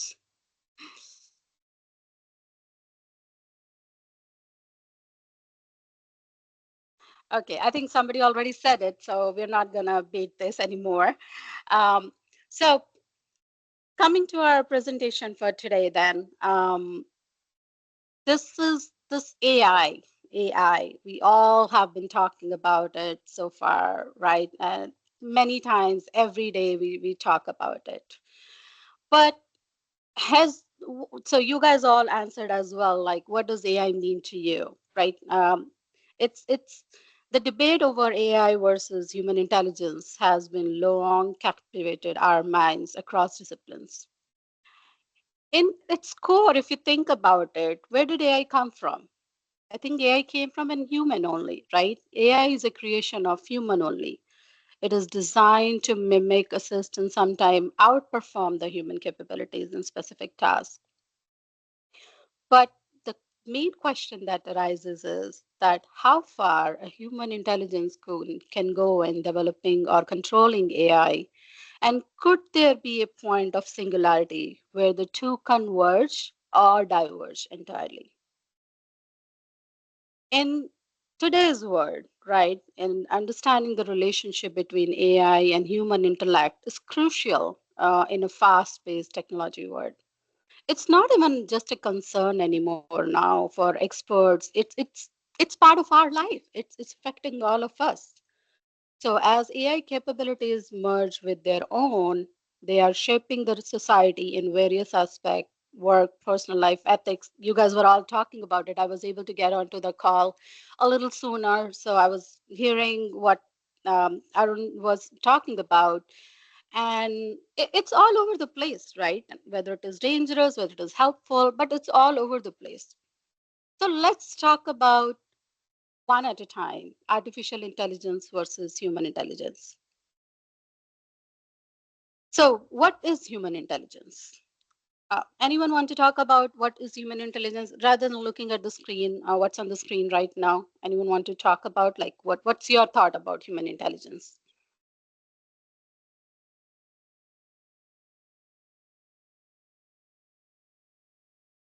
Okay. Well, I will start with saying smartness, understanding, brain power, ability to reason or question, the moods, the sharpness, the wisdom. These are the terms typically used to indicate human intelligence, right?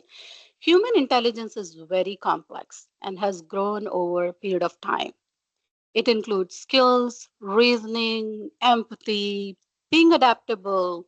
Unlike machines, we can apply what we learn in different situations. we can be moody, right? Like we can react to one same situation different times, but machine will be learning or being trained the same way. You feed the same data, it will be behaving the same way. It will not be able to bring that variation into it, right? Human beings tend to be superior to AI in contexts and in tasks that required empathy, and human intelligence compasses the ability to and relate to the feelings of the fellow humans. So the origin of human intelligence, as it's on the screen, it may be traced back to the individual's unique combination of genetics as well, upbringing, exposure to various situation and environment, right? It's only one, it hinges to the one's freedom to shape their environment too. Like what environment you have been grown up, maybe based on that. What genes you have, maybe based on that. So that's where I was saying, like the information provided, if you talk to person A, or I heard few names, Prashant and Nirja earlier. So if you take the same example, if you feed the same information to two different people, it will be the response time, the outcome of it will be varying, right? It could be depending on their environment, it could be depending on their the way they're processing the information, it could be what they have been exposed to. So it's going to be different. So that's where human intelligence is varies when it comes to the information sharing or grasping the information too. So what has been the journey of human intelligence? Let's talk about that. So every human being is born with a unique code embedded in our DNAs, right? We talked about DNAs. So everyone is born with a unique code in their DNA. It's a blueprint that shapes their psychological and cognitive potential, right? It's both dynamic and adaptive, like we were talking about just now, that it is by their experiences, by their environmental conditioning, by their age as well, right? Different people will react to different situations based on their age also differently. If you ask a 80-year-old the taste of mango versus a 5-year-old the taste of mango, it's going to be different. So age also matters, and it influenced the response time, the intelligence also influenced by the aging too. From each womb to womb, the human journey is a series of cognitive milestones. So it's like the inborn DNA, then your experience, the real life events that shape our understanding. It's the experiment. We are all into experiments, some more than the others. Some are like curious George, they will be experimenting. I'm sure some of you can relate with your kids as well. Even two kids are not same, right? One will be might be more naughty, one might be more calm, one might be more into like keeping you on your toes, one might be a book reader. So it's different experiences that they have, different boundaries that we have, and we experiment ourselves with different things. So we learn through the trial and error too. And then references, we make memories, we refer to those things, we share our experiences, decisions that we made as well. And there are some conscious retention of the critical information that we use it in the future. This is where the reference also comes into picture. And then as a human, we have a natural ability to discard some of the information, take out those negative energy, take out that outdated information, or take out those bad memories from your, or sometimes it that gets stuck as well. So it varies again from human to human. And then the behavior and the cognitive adaptation is again influenced by different things there, right? So this intricate process of learning, adaptation, experimentation, and memory gives human intelligence its edge in creativity, empathy, and nuanced decision making as well. And I'm actually glad that I'm talking about this topic because I'm so much of a people person. So I'm always like connected to all the things that are being on the screen as well. So I'm just super glad to be talking about this here. So let's talk about, so this is all about the human intelligence, right? Let's talk about now what is artificial intelligence. So as you all just responded, what AI is, right? Some said it's making things faster. Some said it's intelligence. Some said it's easier, machine. Yes, it's all of it. It's definitely all of it. So AI is a word that has been repeated multiple times over past few months to years. In fact, in this call today, I think AI has been repeated multiple times already. But what does it mean? Like you said, it's AI stands for artificial intelligence, right? And it's exactly what it sounds like, an artificial machine system in computers that is designed to mimic the human mind, or maybe more than that too. It's the same neural network that is in our brains as well that allows us to create, solve problems, exactly what AI is based on, except that it uses its artificial neural network. It's just artificial. So I'm sure in the previous session, you guys might have talked about like from writing essays in our day-to-day life, like people are writing essays to answering questions in healthcare.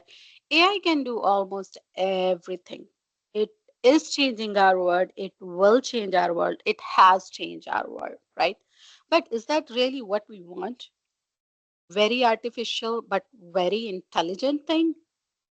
Again, I'm sure you guys might have talked about it, like tech companies like Google, OpenAI, Microsoft, all of them are already incorporating artificial intelligence into their software. Sometimes people are even unaware of how integrated AI is into our lives. If you used Amazon before, it was not there earlier, but if you used it before and now, it does give you that difference now. Customer also have bought. You might also like this. Sections are there on, like, these are all examples of AI. The software can recognize the patterns and trends from your previous purchases. Netflix does the same thing too, that it recommends you movies based on your watch history.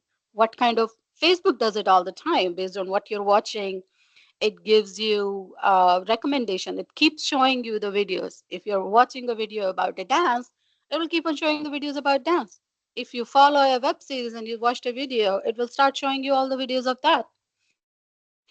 Google Maps.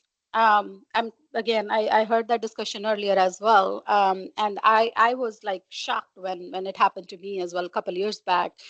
It was at one point I was very concerned too that every Tuesday I get into my car around 6:45, and it will tell me it will take you 8 minutes or 10 minutes to get to one place. And guess what? I used to go to temple on Tuesdays and it's showing me that it is going to take 10 minutes. And I'm like, I never told it that I'm going to temple. I never even put the address because I knew the address.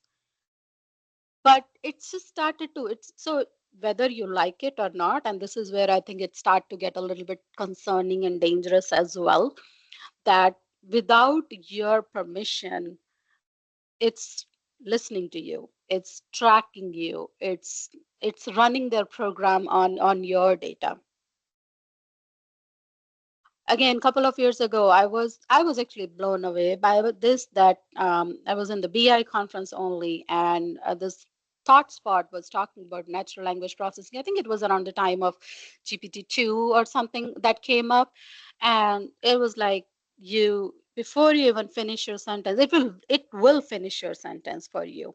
You type something and it will say, even in our analytics industry as well, it will say, oh, number of users from past 1 month. I just type in number of users and it will start to give me the options. So this was a couple of years ago, and I was like literally blown away by this. So what are we talking here? We're talking about the whole term AI. It's a simulation of human intelligence processes by machines, especially the computer systems, right? It has, sorry, it has the characteristics similar to human brain, including the ability to think critically, making decisions, and increasing the productivity. It's all human like intelligence only, but just multiple times faster, better by speed and adaptability as well. So it is involving a development of algorithm, as you see it on the screen, like it's human-like intelligence only to make the problem solving, learning, perception, and decision making. But what has been the AI journey? Just like how we talked about, where does the human intelligence, the journey of it, what has been the AI journey? AI journey, and as it says, precision is in progress, which is so true because it's so evolving, getting into each and every area of our life. But where does it begin? Who started it? As a human, we only started it, right? So it starts with the conception, with human programming. Then we feed the data into it. We train our model, as we call, like using the LLM or deep learning or machine learning, whatever the algorithm we want to use behind the scene. We train our models. So, like the example I was just giving, that the GPS started to recognize that where I'm going on a certain day at a certain time. So it was identifying the pattern. It was learning what I was doing at a certain day or every single Tuesday, and that's the information it got. And then we optimize it, making it more efficient. Efficient. Of course, it gets deployed through its defined parameters, and then just like neural networks, it evolves and we start to adapt to it. Again, I'm not getting into the nitty gritty of the details of it, but that's in just the journey of AI, basically. I'm sure in some other sessions throughout this week, you will be getting into machine learning, deep learning, natural language processing. So I'm not going to go into that, but this is basically the journey of AI. But with this, with all of this, are we getting lost into AI? It's hard not to use AI when you can almost do everything, right? I'm sure you guys were talking about it before as well, that oh, your kids are using it. Yes, some of the high school teachers, they have already said like how AI can impact us negatively. If we forget its limitations, we are just kind of relying on it for everything. There are so many instances where students especially fall into like habit of using AI software, ChatGPT, Grammarly, also to check the grammar mistakes as well. And this is definitely over reliance, right? So it's like we forget that AI can make a mistake too, because that's where it will lead users to accept incorrect AI outputs. So this is where I think it's easy to fall into the habit of using AI for the tasks that you can do yourself and potentially hindering, because that's where if we are, so if you remember the old days, I don't know how many people still keep it. And this is not even AI. This is the era of like mobile phones or the not alarms, but mobile phones mostly. We used to remember telephone numbers. We used to have a telephone diary and we used to remember telephone numbers. And look where we are. At some time, we even forget our own number. What's our own phone number? What's our own mobile number? Forget about the families, but we sometimes forget ours. But if you look at like, your grandparents, your like elderly people, they may still remember because they have not been they while they are, but they have not been that much engrossed into this whole maybe mobile or AI and the technology. So that's why they still remember. So we are over relying on AI right now. And so this is where we don't double check the information. Whatever we fed, okay, it's gonna remember for us. So that's the potential downside of it could be forgetting to double check the information that AI provides to us. If you use AI for your daily activities, you want to double check the information because it may not be always 100% accurate, especially when you're using it for your work or kids are using for their homework, right? This inaccuracy is seen in artificial intelligence when giving an incorrect or biased response. It is still learning from the data patterns. If the training data that you have given is incomplete or biased, the AI model will learn incorrect patterns. I think trying to remember which, it was probably Microsoft only. I was listening to one of the conference that they had, some on-demand session, that the training data that the AI model had maybe had the limited set.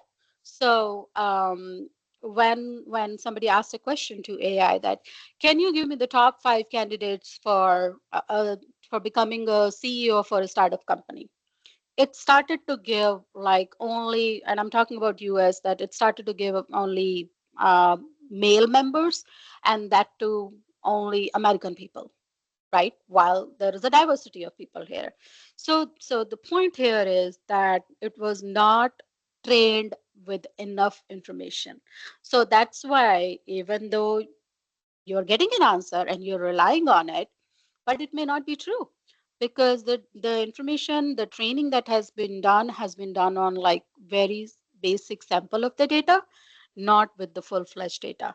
While there could be female candidates that might be like candidate for the top 5 CEOs for a startup company, there could be non-American members as well who could be eligible for that, but it was not giving that information. So this can, AI model can be making incorrect predictions, or giving the information, and some people call it hallucinating as well there. So it could be biased because of how inaccurate information is presented, or how it is presented in a confident manner, or the tone encourages people to believe it. And it's, in the end, it's always important to fact check, double check your work or the answers that you are getting it, rather than treating AI as the answer to all of your problems. So this is where like the 4 or 5 bullet points that you see it on the screen, like we are over relying on AI. This is where we are getting lost. We are getting some inconsistent or incorrect information depending on how much the data has been fed. There has been a loss of human context, of course, that definitely, like that, like the example I was giving earlier, that you used to remember the phone numbers and then you used to call people at that time, and now it's like, oh, just message it on Facebook. And even that also, one day it might be automated, that it reminds you. Half the people remember the birthdays only because it comes on the Facebook notification, otherwise we'll forget that as well. But maybe down the road that might be automated too. Like you may choose a list of favorites, and when their birthdays come, you can automatically wish them. It will, that task also will be taken away from you. So it's definitely losing that human context and human touch there, right? And it's becoming like, I think it's overwhelming. At least like the example that I was giving, and just recently we were talking about some person just talking, like just a casual conversation happening, and the next day I get a notification that, hey, do you want to add this person to your contact list, or add to your like Facebook network and whatnot. And I was like, what? So the whole time when we were talking about that person, Alexa, we have it on home, we have Google, we have Siri, everything is listening to our information, right? So it becomes overwhelming. It's like too much information, and then on top of it, the complex AI features. It it can sometime will it will eventually will lead to confusion and inability to effectively utilize the technology then. So, but just remember one thing: what as a human we can still do better than AI. So as a human, we still have emotional intelligence and empathy. AI cannot feel other feelings. While I'll show you some videos as well, where they're trying to get the human touch, and I'm sure you all have watched that video earlier as well. AI cannot feel others' feelings though. We as a human are capable of learning, understanding people's feeling at a deeper level. It may be able to give us the suggestions to how to react to others, but it could mimic the words as well, but it still cannot act as a human. Social skills. AI doesn't know how to interact with others based on the culture and the social cues. Again, unless you feed that level of information, you train that model just by looking at somebody, unless you have fed that information, it may not be able to react based on the culture and the social cues. We, as a human, are capable of navigating the social situations based on the human norms. We can react to a situation differently. We can act differently even if the same situation arises, because it depends on our mood, it depends on our emotion, it depends on our social skills. So it would still be probably much of a problems acting awkwardly in social situations, like early data or Star Trek, the next generation of it. Creativity is something that we still do better than AI. Believe it or not, we are. AI only can build on content and the knowledge that it has access to. Without human feelings, its ideas, product of their imagination, it's only capable of recycling from what it's been fed, right? You give him 20 situations, it can only react based on those 20 situations. You give him 20,000 situation, you train it on 20,000 situation, it can only. But what if the 21,000 or 20,001 situation comes in? But we, as a human, have the capable ability to come up with creative prompts to make it work. Our ability to write descriptive prompts with context based on our knowledge makes us what we are. It's not, some claim that, some of the physical coordination also is like, until it is AI is paired with the robotic bodies, it cannot engage in physical work that the way we do. So that's another factor where it kind of, we are still better than the AI. Sensory perception, right? We AI cannot see or hear or smell or taste. I know we have watched movies where it might be cooking with two hands or trying to listen to your conversation as well, but we can still explain the human experience fully through senses, while AI cannot. I feel sorry for AI that it cannot taste what our Indian dishes might look like or how they taste like. Um, but we can. So that is something that we still do better than AI.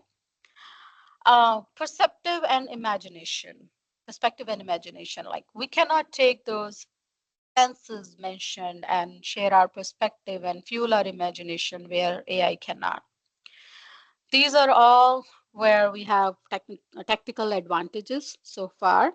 And we don't know what will happen in the AI in future, but at the same time, this is still what we can do better than AI right now. Now, one might think, or we all have been talking about it, right? It wasn't until recently that chatbots become the well-known technology, and that's right on our fingertips. Like, again, you guys discussed it. People might be using ChatGPT. I heard Arun saying that, hey, we take our code, we give it to ChatGPT, but we are giving our copyrighted code to the ChatGPT, right?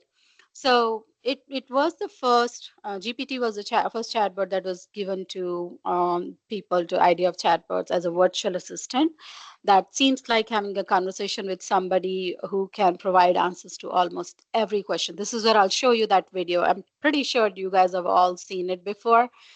It can find errors, chatbot can find errors. So there are areas, like if you talk about it, there are areas where AI will take some jobs away, whether it is like automation. But I think that that's where we as a human, we need to get better, that we should be able to collaborate rather than compete with AI. We should leave the labor intensive work, which is like every day you have to go take this box, keep it in that aisle. That automation probably is better left to AI, to the robots. But there could be the things that we just talked about in the previous slide. Maybe we should look into the more creative, more sensory, more touch, more human contact stuff when it comes to human intelligence versus the AI, rather than thinking about that AI will be taking up our jobs, right? So let me play that video if I'm able to. Let me know if you are able to listen to this.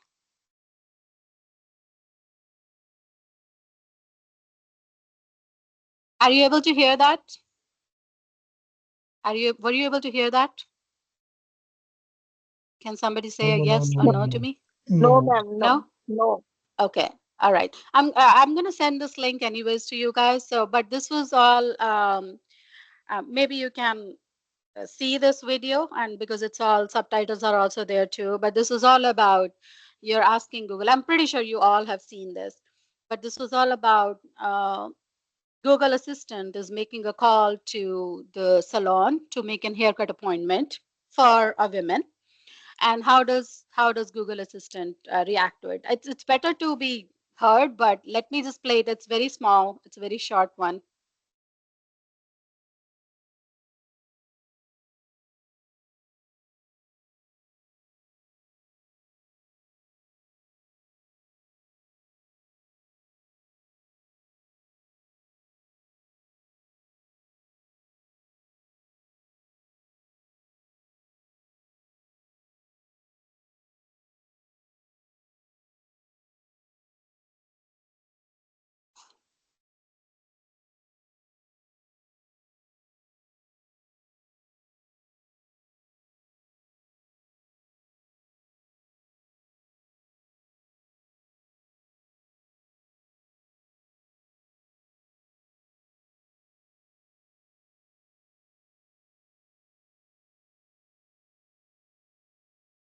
Okay. I don't know. Were you able to see the screen at all or no? Sorry, I didn't ask that question earlier. Yeah, Were you screen able? was visible. Okay, you were able to see the screen with the subtitles coming up, right? Right. Okay. All right. So that's basically it was able to make a call. So you didn't even have to call the salon or for your hair appointment, but at the same time, it was not able to. While it was able to react, that like okay, while the assistant was reacting to it, but it was not able to answer the questions because it did not have the information. So the point being the same, that these are some of the things that we can still do. We can just react based on one situation. We don't need 20,000 use cases to be fed into our mind to react to any particular situation. We can go based on one scenario too, or one pattern too. So if the question was asked, so basically the question was, oh, that time is not available. Do you have time between 10 to 12?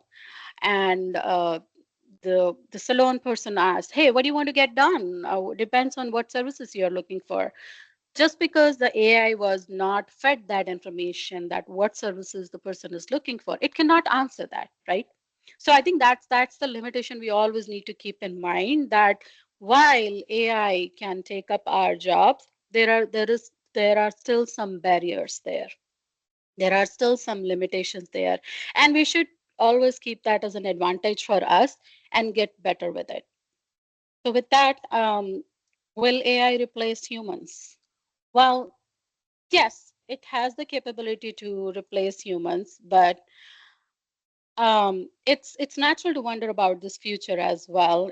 Whether artificial intelligence will outsmart human intelligence. Are we hurtling towards a world where machines call all the shots? AI has definitely grown since 1950. In last 50 years, it has learned to think and act like humans in many ways. Machine learning, especially generative AI, is great at learning from data and finding patterns. But we humans still have some tricks up to our sleeves, right? We can still learn from new. One example, just like how I was saying, something AI cannot do well. Our brains use experience, intuition, creativity. We can react to the situation right at that moment. We don't need like 20,000 lines of algorithm or some training and some LLM models. We can still do. We can make sense of the word and we can make decision. There was a paper that was published titled When Will AI Exceed Human Performance? So researchers said that human level machine intelligence or HLMI has 50% chance of occurring within 45 years and 10% chance of occurring within 9 years.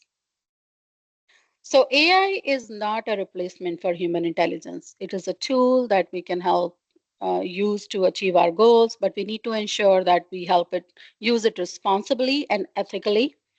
And furthermore, human has a wide range of experiences, creativity, and intuition to decision-making process that AI cannot replicate. Uh, so these are some of the videos that I will share with you. I think they've been already shared in the deck that I passed it on to Dr. Rachel too, but I'm happy to share them via chat if I have access to. So what does in conclusion it means that you can use AI, you should be using AI. There's no doubt about it. This battle between human intelligence and artificial intelligence shows both sides that have their own strengths and weaknesses. So AI is great at handling data and finding patterns. On the other hand, human brains are full of creativity, empathy, and solving complex problems. So, instance, AI can assist doctors in diagnosing diseases and developing personalized treatment plans, right, based on the patient, medical history, the genetics, and they can. However, human doctors will not be replaceable, right? Human intelligence has grown over a million of years. It covers many mental skills as well. It's made by AI is made by humans, but it still won't be able to feel the emotions or think like the humans do. AI has gotten better at learning from the data, but it cannot match the human creativity or moral thinking. This makes humans' intelligence special and very, very, very unique, in my opinion. Now, I'm not giving you an answer that what will be the future, but this clearly shows that AI and HI, human intelligence, can work together very well. If we join forces in the future and not fight each other, right, we can use the power of together. Rather than viewing AI as a competitor, we should be using its productivity to see as a complement to our forces. It can excel in speed, precision, data analysis, while human intelligence will bring creativity, intuition, and ethical judgment to the table. By harnessing the strengths of both, we can unlock the new opportunities for innovation and progress. So, this is where I feel like it should be a collaboration, not a competition. And with that, I'm bringing it a wrap. There are so many quotes that are given, but one quote that I like is some people worry that artificial intelligence will make us feel inferior. But then anybody in his right mind should have inferiority complex every time he looks at a flower because they're so beautiful that we should not be feeling inferior at that time. So why are we feeling inferior at this time now? So with that, I will, like I said, I'm short on time today. Apologies for that. I'm going to stop sharing and well, so that I can see who is on the screen. Let me come back. Any questions for next few minutes or so that I can help answer, or I can get back to you guys later?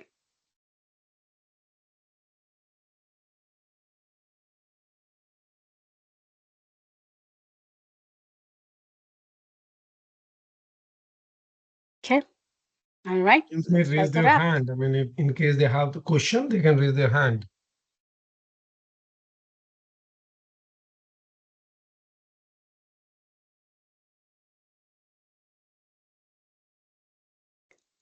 All right. Doesn't look like anything. Okay, I would like to have one question. Mm-hmm.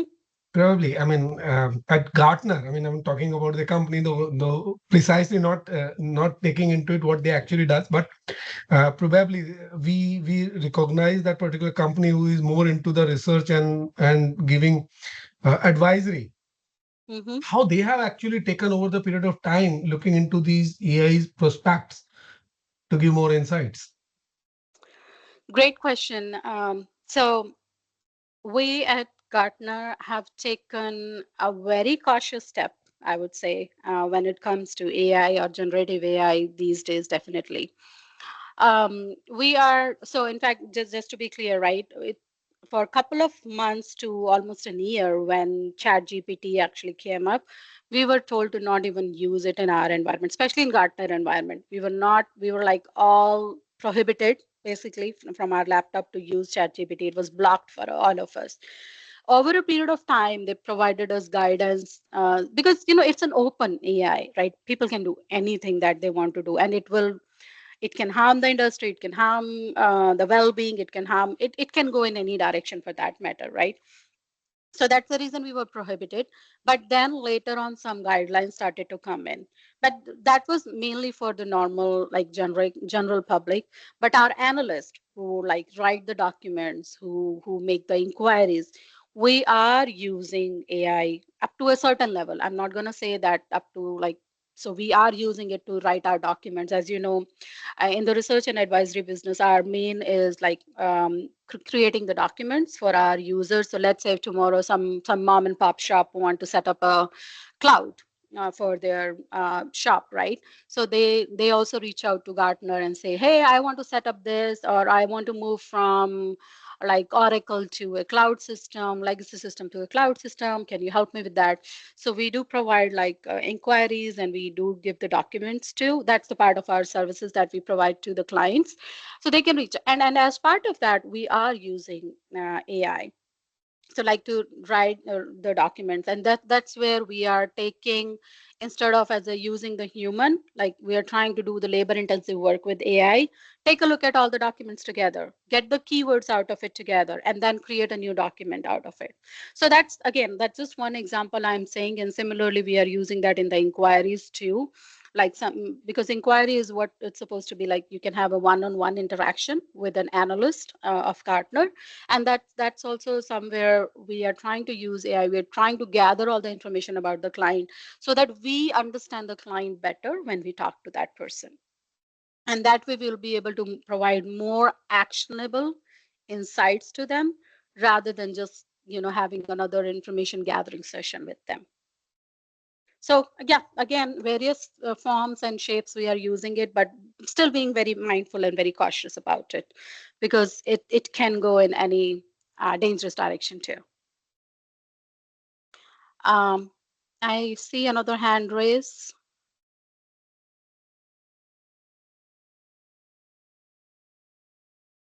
You want to unmute yourself, Dr. Doctor Gangarathan, and can you please Gangatharan? Yep. unmute? Yes.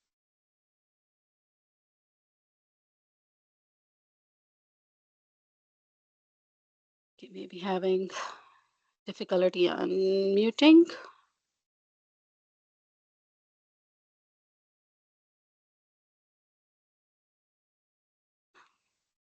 Okay.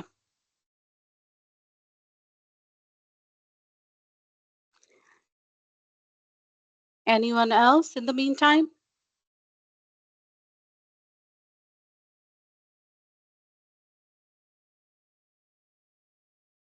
Okay, Nija, I see your hand raised again. Hello, am I audible? Yep.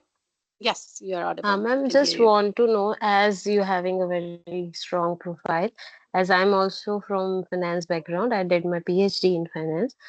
So could you please tell me how this AI helps me to work on finance? Um, well, that's very broad question. There is no simple answer to that. Given AI itself is very vast, I think like you were probably discussing in the previous session too, that was more about the prevention. But maybe pick one or two tools that you can see what capabilities it will provide you to do the labor intensive work, because that's where AI thrives, right? The speed and multi shots, like you don't have to do it one thing at a time. You can take the multi scenarios at a time and then see how it will help you with get better in terms of the speed. So I'm not sure in detail, like what exactly your profile looks like, but this is where, when it comes to the digital era, you should be able to like maybe check some formulas for multiple papers together. I don't know. Again, because I'm not aware of your full background, so I cannot answer that. But in finance, definitely our financial analysts are using it to come up with like some analytics. That's where they are using it, like year over year comparison of their clients, month over month comparison of their clients, what they are forecasting it, that based on the previous data, they're forecasting the numbers of what it might look like, that how many clients we would be able to have next year, depending on how our last 2 years or last 3 year went. So those are some of the financial things that our analysts are doing. Again, we can probably take that as one example and then evolve on it better. But it will definitely help to know more details to answer that question better, Neja. Thank you, ma'am.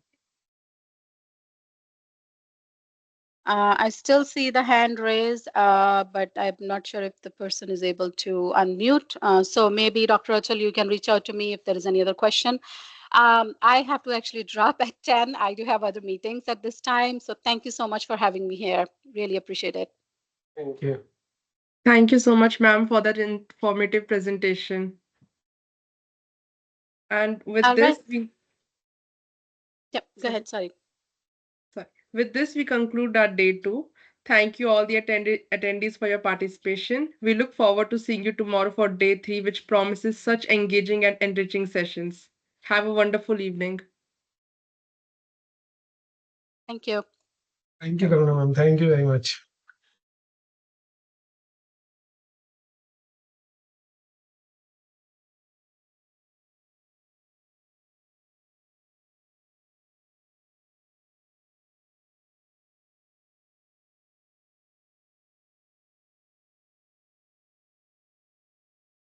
So there is an announcement. I mean, there are attendees or the participants who are talking about the attendance. So it is manually we need to feed the attendance and filling up for 175 odd faculty members on a portal. It is taking time, but we have recorded it and it will be uploaded.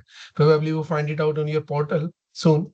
And as far as the feedbacks are concerned, I mean, it is being taken by the ATAL through your portal itself, which is mandatory to generate your certificate. So you would get a link from them, and only after filling up that feedback form, you would be able to generate the certificate in that connection. So any other doubt or question, I mean, pertaining to, because I found that no issue as far as the joining, rejoining is being there and not getting any message. So I probably feel like that problem is being sorted out. They have contacted MS Teams regarding this, and probably, I mean, the activation of the chat, we are also in the process that would be able to do it somehow. All those participants who have registered through their email and logged in into the system would be definitely able to find it out, that facility, because they are able to respond it to the chat box.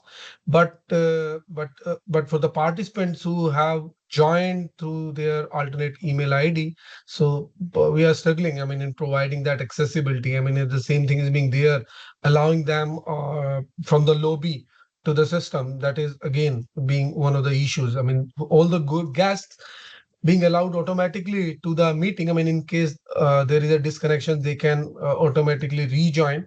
But for all other participants who are unverified or using their own domain, they might be finding some issue in that connection. So any other issue, I mean, we are happy to look into it, because it should be more engaging and interactive session. And if you are not able to make it out, then it would not serve the purpose in tandem.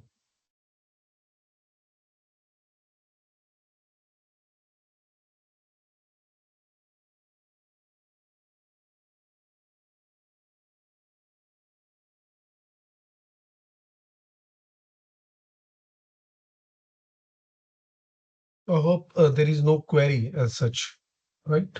Hello. Yes, please go ahead.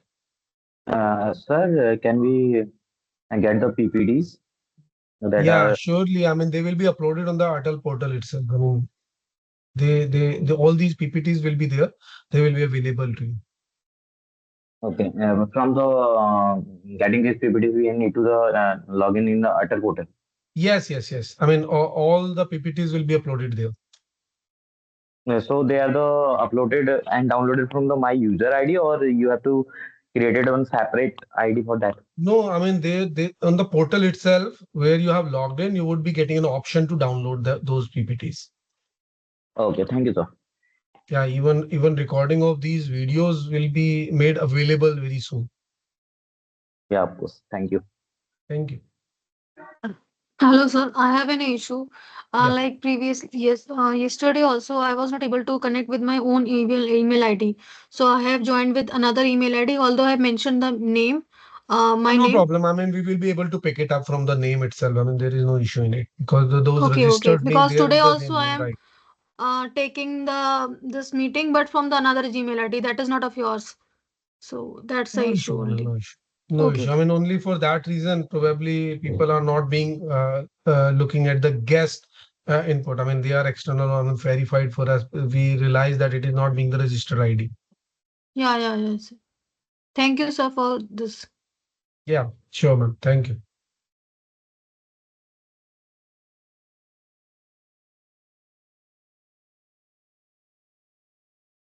I hope, I mean, if there are no more doubts or the questions, probably we would see you tomorrow. I mean, at 6 p.m. Um, thank you very much.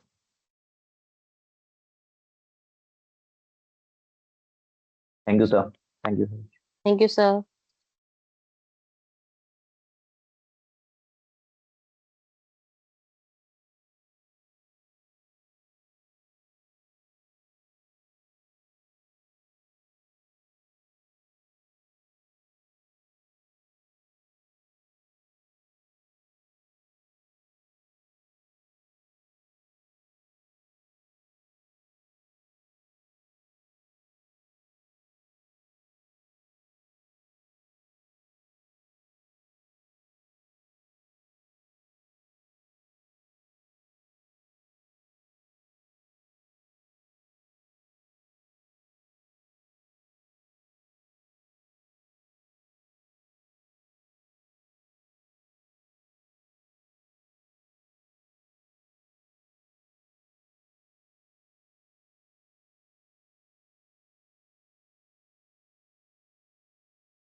Any question? We know, I mean, was able to find it out. There is some hand raised there.